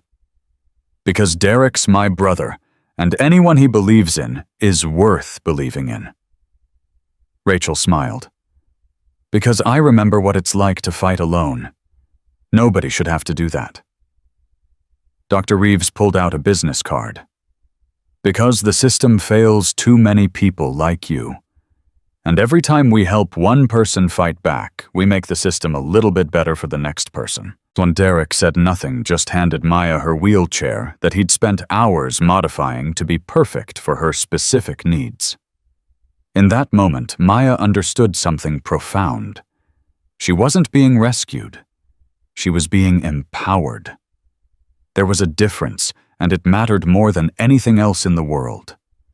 6 weeks passed like a storm, fast and transformative, and leaving everything changed in its wake. Maya moved into her dorm room at Montana State University on a Wednesday morning, Derek carrying boxes, while she directed traffic from her wheelchair with the precision of a general commanding troops. "That box goes by the desk. No, the other desk. Yes, there." Her roommate, a sophomore named Jessica, who studied environmental science, watched the organized chaos with amusement. "You two have this down to a science." "Practice," Maya said. "We've moved 3 times in the past month." Derek set down the last box, his back aching, but his expression satisfied. The dorm room was small but fully accessible with a modified bathroom and lowered desk surfaces. Maya's parents' wheelchair fit perfectly beside the bed. "You need anything else?" Derek asked. Maya looked around at the room that represented everything she'd fought for. "No, I think I'm good." "Then I'll get out of your way. Let you settle in." "Derek," Maya wheeled herself over to him. "Thank you. For everything."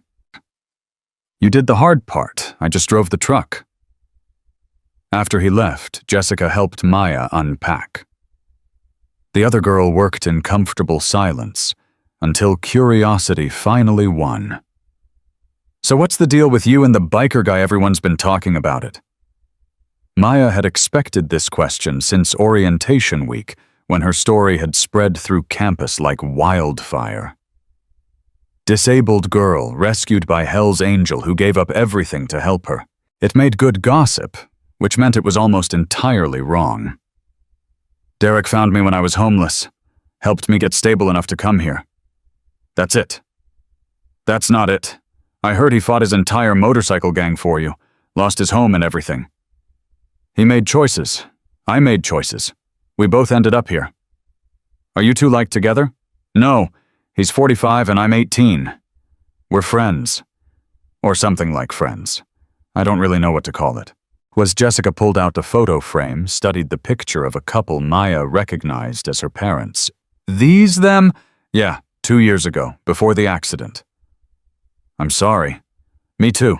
But they'd be proud of this, of me being here." Classes started the next day. Maya's computer science professor, Dr. Alan Chen, no relation, took one look at her transcript and moved her into the advanced section. The material was challenging but familiar, her brain hungry for the kind of problems that had solutions rather than the kind that required fighting systems designed to crush people. Between classes, Maya met with Dr. Patricia Reeves at the legal clinic. They'd been building a case against Richard Foster for 6 weeks, accumulating evidence of financial fraud that spanned multiple foster children over 8 years. "We've got bank records showing he deposited your disability checks into his personal account," Dr. Reeves explained, spreading documents across her desk. "We've got testimony from 3 other former foster kids he did the same thing to. And we've got his signature on forms claiming he spent the money on your care when you were actually homeless." "Is it enough?" "For criminal charges, yes. For recovery of funds. That's harder. Richard spent most of the money. Even if we win, you might only recover a fraction of what he stole." Maya's hands tightened on her armrests. "I don't care about the money. I care about him not doing this to someone else." "Then you'll be happy to know the district attorney is interested. Very interested. Apparently, Richard's been on their radar for years, but no one would testify against him. You're changing that." "When do we move forward?" "Preliminary hearing is next month. You'll need to testify. It won't be easy. His lawyer will try to discredit you, claim you're bitter about aging out, making false accusations. Let them try. I've got bank statements and witnesses. What's he got? Lies and stolen money." Dr. Reeves smiled. "I like your confidence. Hold on to that." Derek, meanwhile, was rebuilding his life from scratch. Without the Hell's Angels, without the cabin, without the identity he'd worn for 22 years, He was discovering who he actually was beneath the leather and reputation. Tommy's apartment had become a temporary haven, while Derek saved money from his motorcycle repair shop. The business was growing, word spreading that he was honest and skilled. Customers didn't care about his past, as long as he fixed their bikes properly. But the loneliness hit harder than Derek expected. 22 years of brotherhood meant he'd never learned to be alone. Every morning he woke up expecting club business, expected brothers who needed backup, expected the structure that had defined his entire adult life. Instead, he had silence and freedom, and the terrifying responsibility of choosing who to become next. His phone rang at midnight on a Friday. Tommy, his voice strained. "Brother, I need you at the hospital. It's bad." Derek drove 90 miles an hour to Glacier Falls General, his mind racing through worst-case scenarios. Tommy had been recovering from the Reyes crew attack, but complications had developed. Internal bleeding the doctors had missed.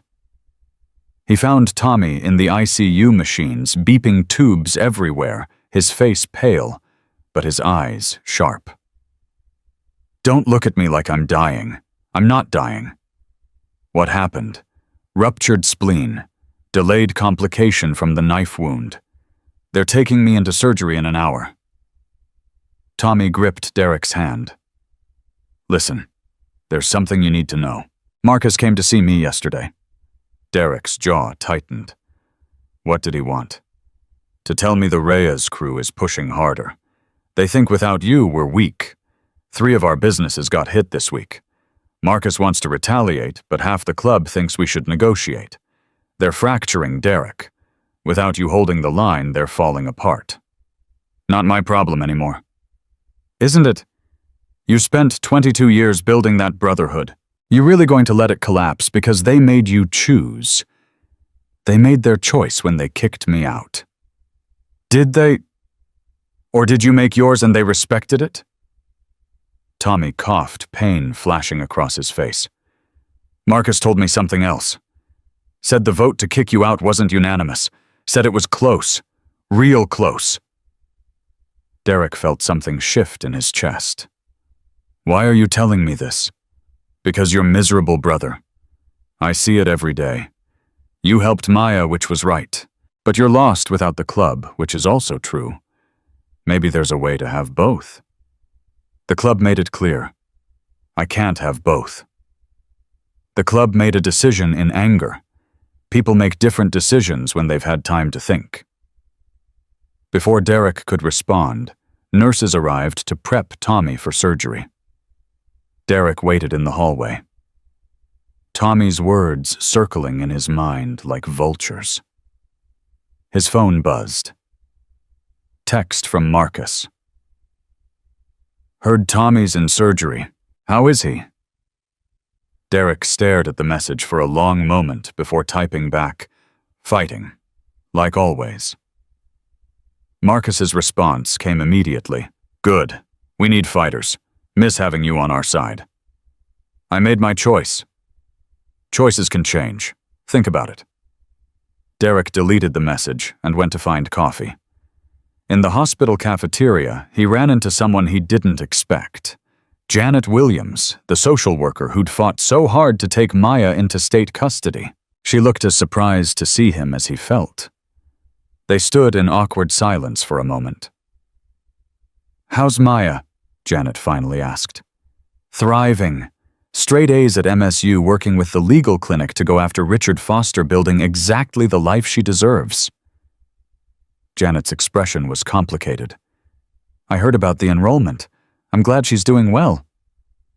"Are you? Because 6 weeks ago you wanted her declared incompetent." 6 weeks ago, I was looking at a homeless disabled teenager with no support system and a man with a criminal record.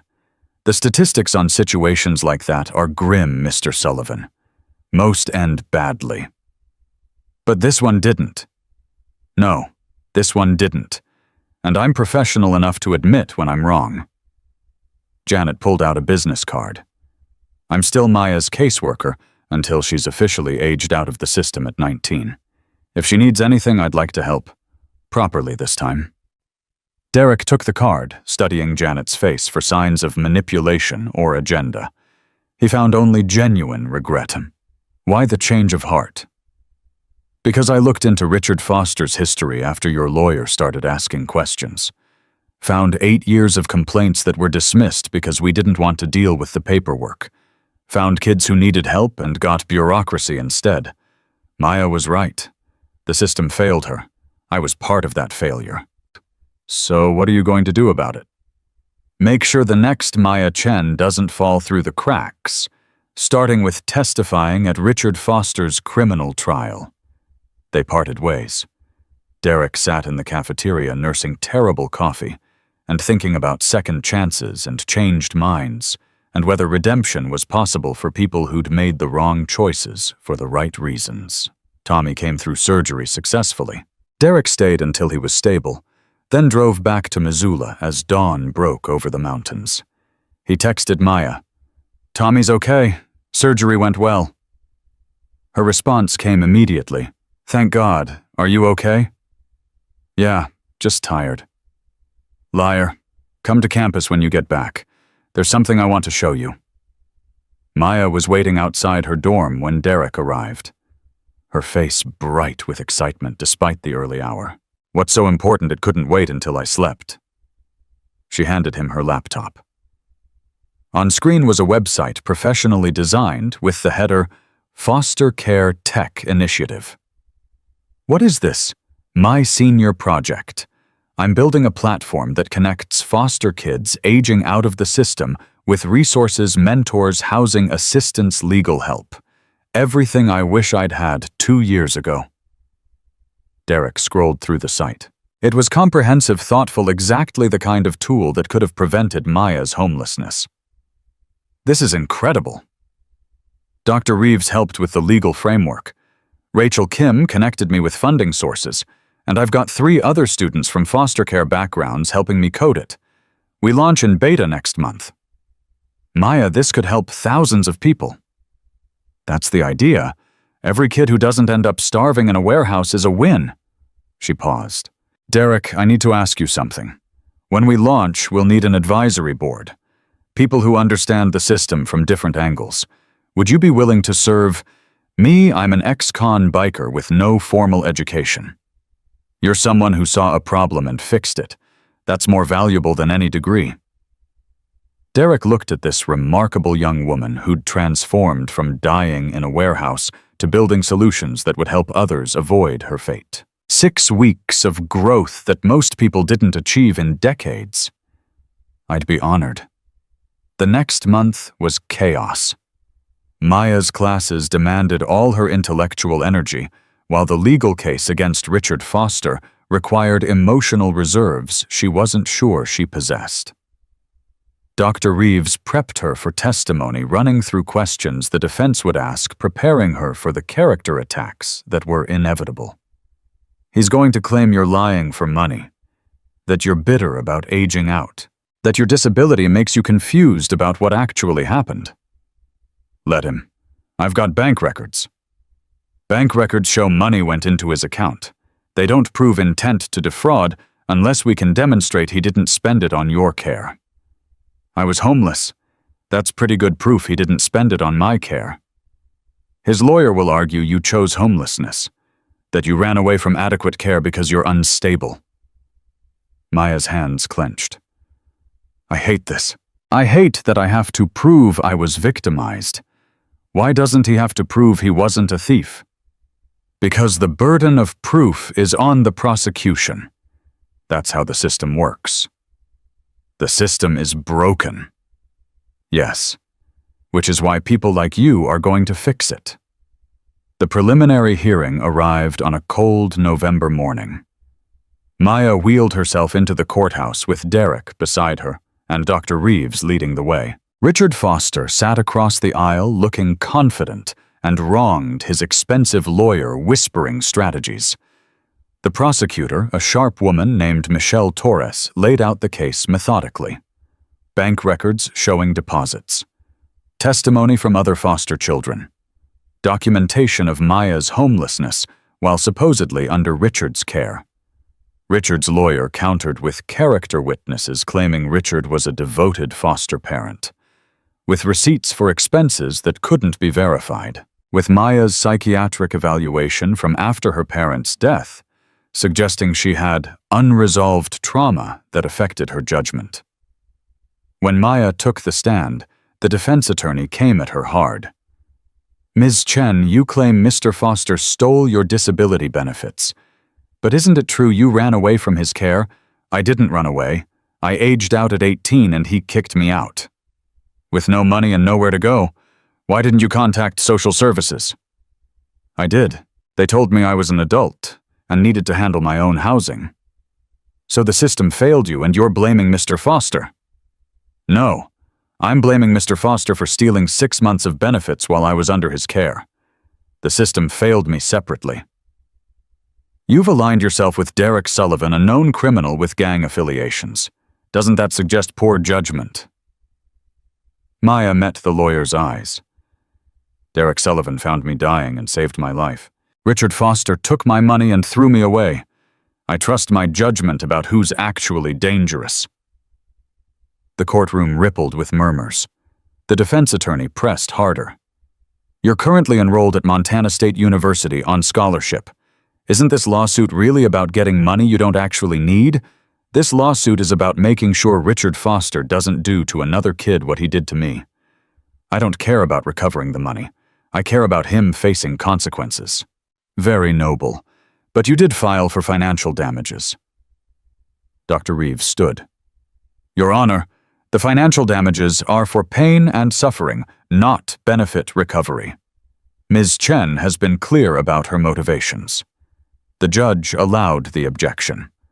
Maya continued testifying, laying out 6 months of stolen checks of asking Richard for money for food and being told the benefits had been spent on her care of turning 18 and being handed garbage bags for her belongings and told to leave. By the time she finished, 3 jurors were crying. Richard took the stand in his own defense, calm and practiced. He painted himself as a devoted guardian dealing with a difficult teenager, claimed every penny went to Maya's care, suggested her paralysis made her high maintenance and expensive. "I gave that girl everything, a home food medical care, and this is how she repays me with lies and accusations."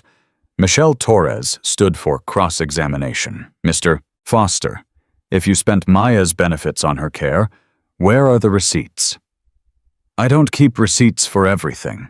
Food, utilities, basic necessities." "But you claimed $18,000 in expenses over 6 months. Surely you have some documentation." "Like I said, basic necessities. Groceries, electric bills, things like that. Things that would show up on your bank statements." "Of course." Michelle pulled out documents. "These are your bank statements from the period in question. I see deposits of Maya's disability checks. I see withdrawals at casinos, liquor stores, sporting goods stores. I don't see evidence of $18,000 spent on a disabled teenager's care." Richard's lawyer objected. The judge reviewed the statements and allowed them as evidence. The hearing lasted 6 hours. By the end, the judge ruled there was sufficient evidence for a criminal trial. Richard Foster was charged with fraud, theft, and exploitation of a vulnerable person. Outside the courthouse, reporters waited. Maya's case had attracted media attention, the foster care tech initiative she was building, adding human interest to an already compelling story. "Ms. Chen, how does it feel to see your abuser face charges?" Maya looked directly at the camera. "It feels like justice taking its first steps. But this isn't about me anymore. This is about every foster kid who's been stolen from, lied to, and discarded by people who were supposed to protect them. Richard Foster is one person. The system that enabled him is the real problem. What would you say to other foster youth in similar situations? Fight back. Document everything. Find people who believe in you. And never accept what they tell you is good enough when you deserve better." The interview went viral. By that evening, Maya's foster care tech initiative website had crashed from traffic. By the next morning, 3 major foundations had contacted DeReeves about funding. Derek watched the interview from Tommy's apartment, his phone buzzing with messages from people he hadn't heard from in weeks. Former club members congratulating him. People from town offering support. Even Marcus sent a simple text, "Proud of you, brother." The word brother hit harder than Derek expected. He'd thought cutting ties with the Hells Angels meant cutting ties with that identity completely. But maybe Tommy was right. Maybe there was a way to honor what the brotherhood had meant while building something new. He drove to the Rusty Spoke that night, his first time back since surrendering his patch. The parking lot was full of motorcycles, the sound of engines and laughter spilling into the November cold. Inside, conversations stopped. 12 men turned to look at Derek, standing in the doorway without his vest, without his patch, without the armor he'd worn for 22 years. Marcus stood slowly. "Reaper. I'm not Reaper anymore. No, you're Derek Sullivan, the guy who gave up everything to help someone who needed it. The guy who showed us what loyalty actually looks like when it costs you something real." Derek stayed by the door, unsure of his welcome. "I'm not here to ask for my patch back." "Good, because we're not giving it back. What you did leaving the club for that girl that closed a door can't reopen it." "Then why am I here?" Marcus walked over, stopping a few feet away. "Because you're still our brother, patch or no patch. And brothers help each other when things get hard." "What are you asking?" "The Reyes crew is pushing hard. We need counsel. Someone who knows how to fight smart instead of just fighting hard. You built a life outside the club. We need to learn how to do that without losing what makes us us." Derek looked around at faces he'd known for decades. Men who'd bled with him, fought beside him, shared victories and losses. Walking away had been necessary. But staying away forever felt like abandoning family, even dysfunctional family. "I can't come back to the club. That bridge is burned." "Not asking you to. Asking you to help us evolve. The world's changing. We change or we die. Your proof change is possible." Derek thought about Maya transforming trauma into advocacy. About Tommy fighting to recover from injuries that could have killed him. About himself rebuilding an identity from scratch at 45. "I'll help, but on my terms. No violence, no illegal activity. Just advice from someone who learned the hard way that there's more than one kind of strength." Marcus extended his hand. "Deal." They shook, and Derek felt something settle in his chest. Not the old brotherhood, but something new. A connection that honored the past while building toward something better. Back at Montana State, Maya received an unexpected visitor. Janet Williams carrying a stack of files and an expression that was almost nervous. "I hope you don't mind me dropping by." Maya gestured to her dorm room. "Come in. What brings you here?" Janet set down the files. "I've been doing research since the hearing. Found 47 cases similar to yours in the past decade. Foster kids who aged out with missing benefits, fraudulent guardians, systematic failures. I want to make this right." "How?" "By actually doing my job. By investigating every complaint instead of dismissing them as difficult teenagers. By being the social worker I thought I was when I started this career." Janet pulled out a document. "I'm also testifying at Richard Foster's criminal trial. Full disclosure of every warning sign we ignored, every complaint we dismissed. It won't undo the damage, but it might prevent future damage." Maya studied the woman who'd tried so hard to control her life 6 weeks ago. "Why the change?" "Because you were right. About everything. The system failed you. I failed you. And instead of admitting it, I tried to force you into a box that made my job easier. That's not care. That's convenience. So what are you going to do differently?" "Listen to the kids first. Believe them first.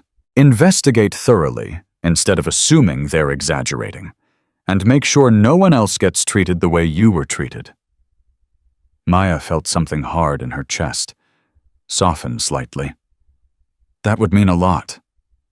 I know I can't fix the past, but maybe I can help you fix the future. Your tech initiative, the foster care platform. I'd like to help. Connect you with kids who need it, promote it through official channels, make sure it actually reaches the people it's designed to serve. You'd do that? It's the least I can do. I've spent 12 years moving files around. Time to actually move the needle.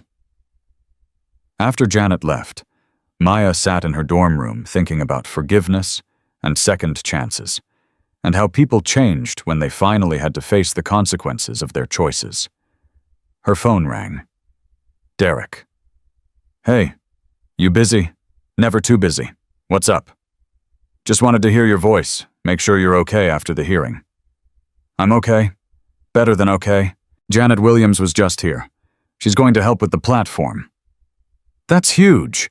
You building an army of advocates. Something like that. How are you really? Derek was quiet for a moment. I went to the Rusty Spoke tonight. Talked to Marcus. Maya's heart skipped. And they want my help evolving the club.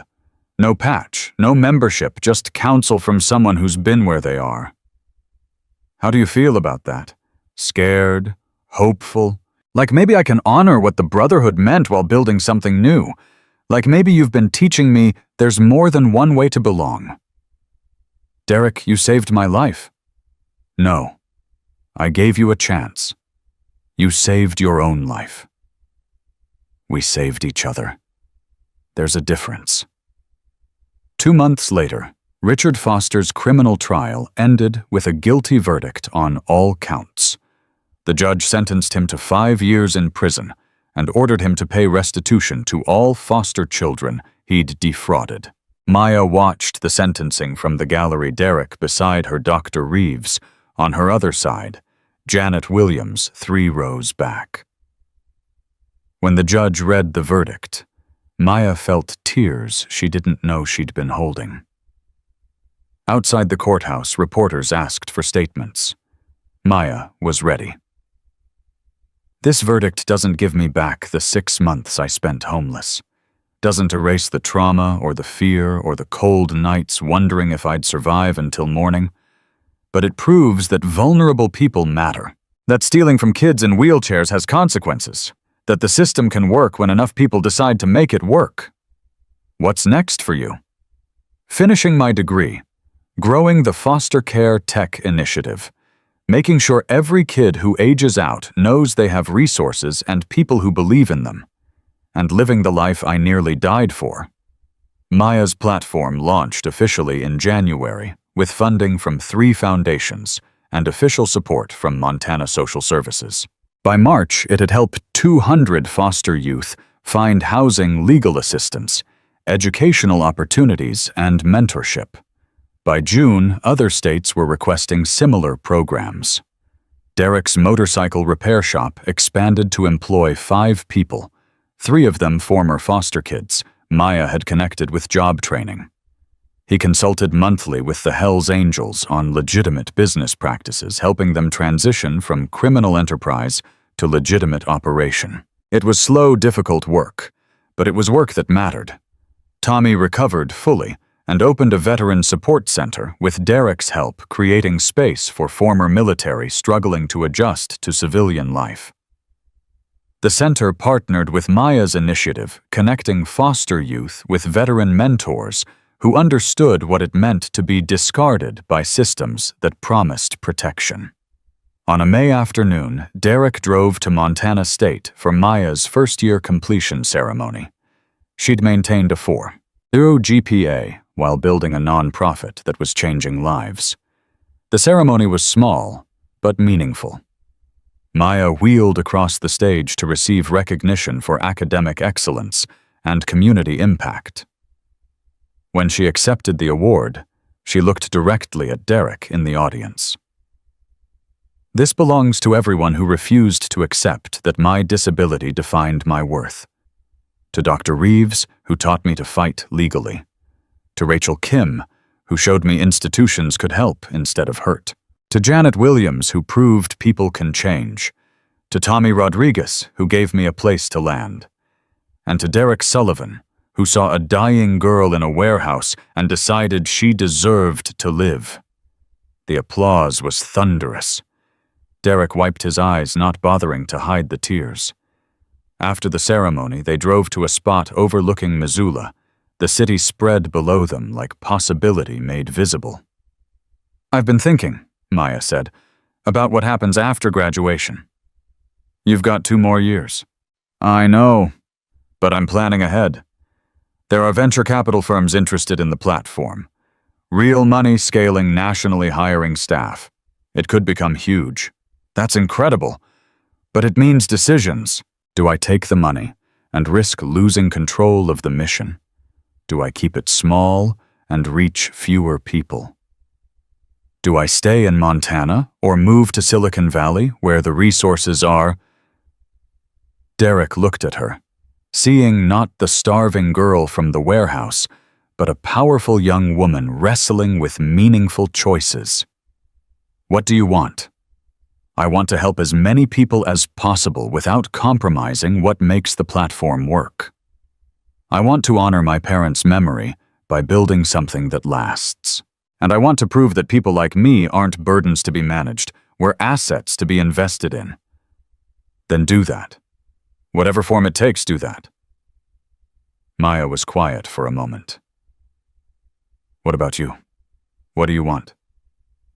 Derek thought about the question he'd been asking himself for months. "I want to keep building. The shop, the veteran center, helping the club transition. I want to wake up every day knowing I'm creating something instead of destroying something. And I want to watch you change the world because I know you will. We changed each other's world.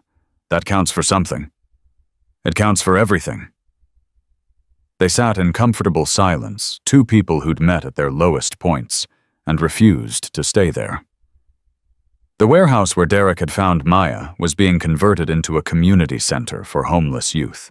The group home in Billings had been investigated after Maya's case, revealing systematic neglect that led to administrative changes. Richard Foster's conviction had sparked a wave of investigations into foster care fraud across Montana. One person's fight had become a movement. One biker's choice had become a blueprint for redemption. Maya's phone buzzed with a message from a foster youth in Wyoming who'd found her platform and used it to secure housing and college enrollment. Then another message from a girl in Idaho who'd avoided homelessness because of resources Maya had built. Then another, and another, each one a life changed, because Maya had refused to accept that surviving was enough. Derek watched her read the messages, saw the weight of responsibility and the lightness of purpose fighting for space on her face. "You okay?" he asked. "Yeah, just realizing that almost dying in a warehouse was the beginning, not the end. That every terrible thing that happened led to this moment where I can help people avoid the same terrible things. You turned your pain into purpose. That's rare. We both did. You spent 22 years being who everyone expected, then threw it away to become who you needed to be. That's just as rare." The sun was setting over Missoula, painting the sky in shades of gold and crimson. Derek thought about the man he'd been 6 months ago, defined by violence and loyalty to codes that required him to be less than human. That man seemed like a stranger, now someone he'd known intimately, but no longer recognized. "I was talking to Marcus last week," Derek said. "He told me something interesting. Said that helping you was the most Hell's Angels thing I'd ever done." "How's that?" "Because the club's whole identity is protecting people who can't protect themselves. We just forgot that somewhere along the way started protecting territories and profits instead of people. He said watching me choose you over the club reminded them what they'd lost." "Are you going back?" "No. That door's closed, but I'm helping them find a new door, one that leads somewhere better." Maya reached over and took his hand, An easy gesture of affection that would have been impossible 6 months ago, when touch meant danger and trust was a fantasy. "Thank you," she said simply. "For what?" "For seeing me when I was invisible. For fighting when fighting cost you everything. For showing me that people can be good even when the world tells them goodness is weakness." Derek squeezed her hand gently. "You showed me the same thing. That strength isn't violence, that courage is choosing to care when caring makes you vulnerable. That the best thing you can do with a second chance is help someone else get their first chance." They watched the sun disappear below the horizon, two survivors who'd refused to let their scars define their futures. The girl who'd faced winter alone had found warmth. The biker who'd carried her had found purpose. Together they'd built something neither could have created separately, proof that broken systems can't break people who refuse to stay broken. That chosen family matters more than blood or patches, that the most profound transformations happen when someone decides another person's life is worth fighting for. Maya would go on to graduate, summa cum laude, expand her platform to 43 states, and testify before Congress about foster care reform. Derek would build his repair shop into a social enterprise, employing dozens of former foster youth and veterans, creating paths to stability for people society had written off. Their story would be told in newspapers and documentaries, held up as an example of what's possible when people choose connection over convenience.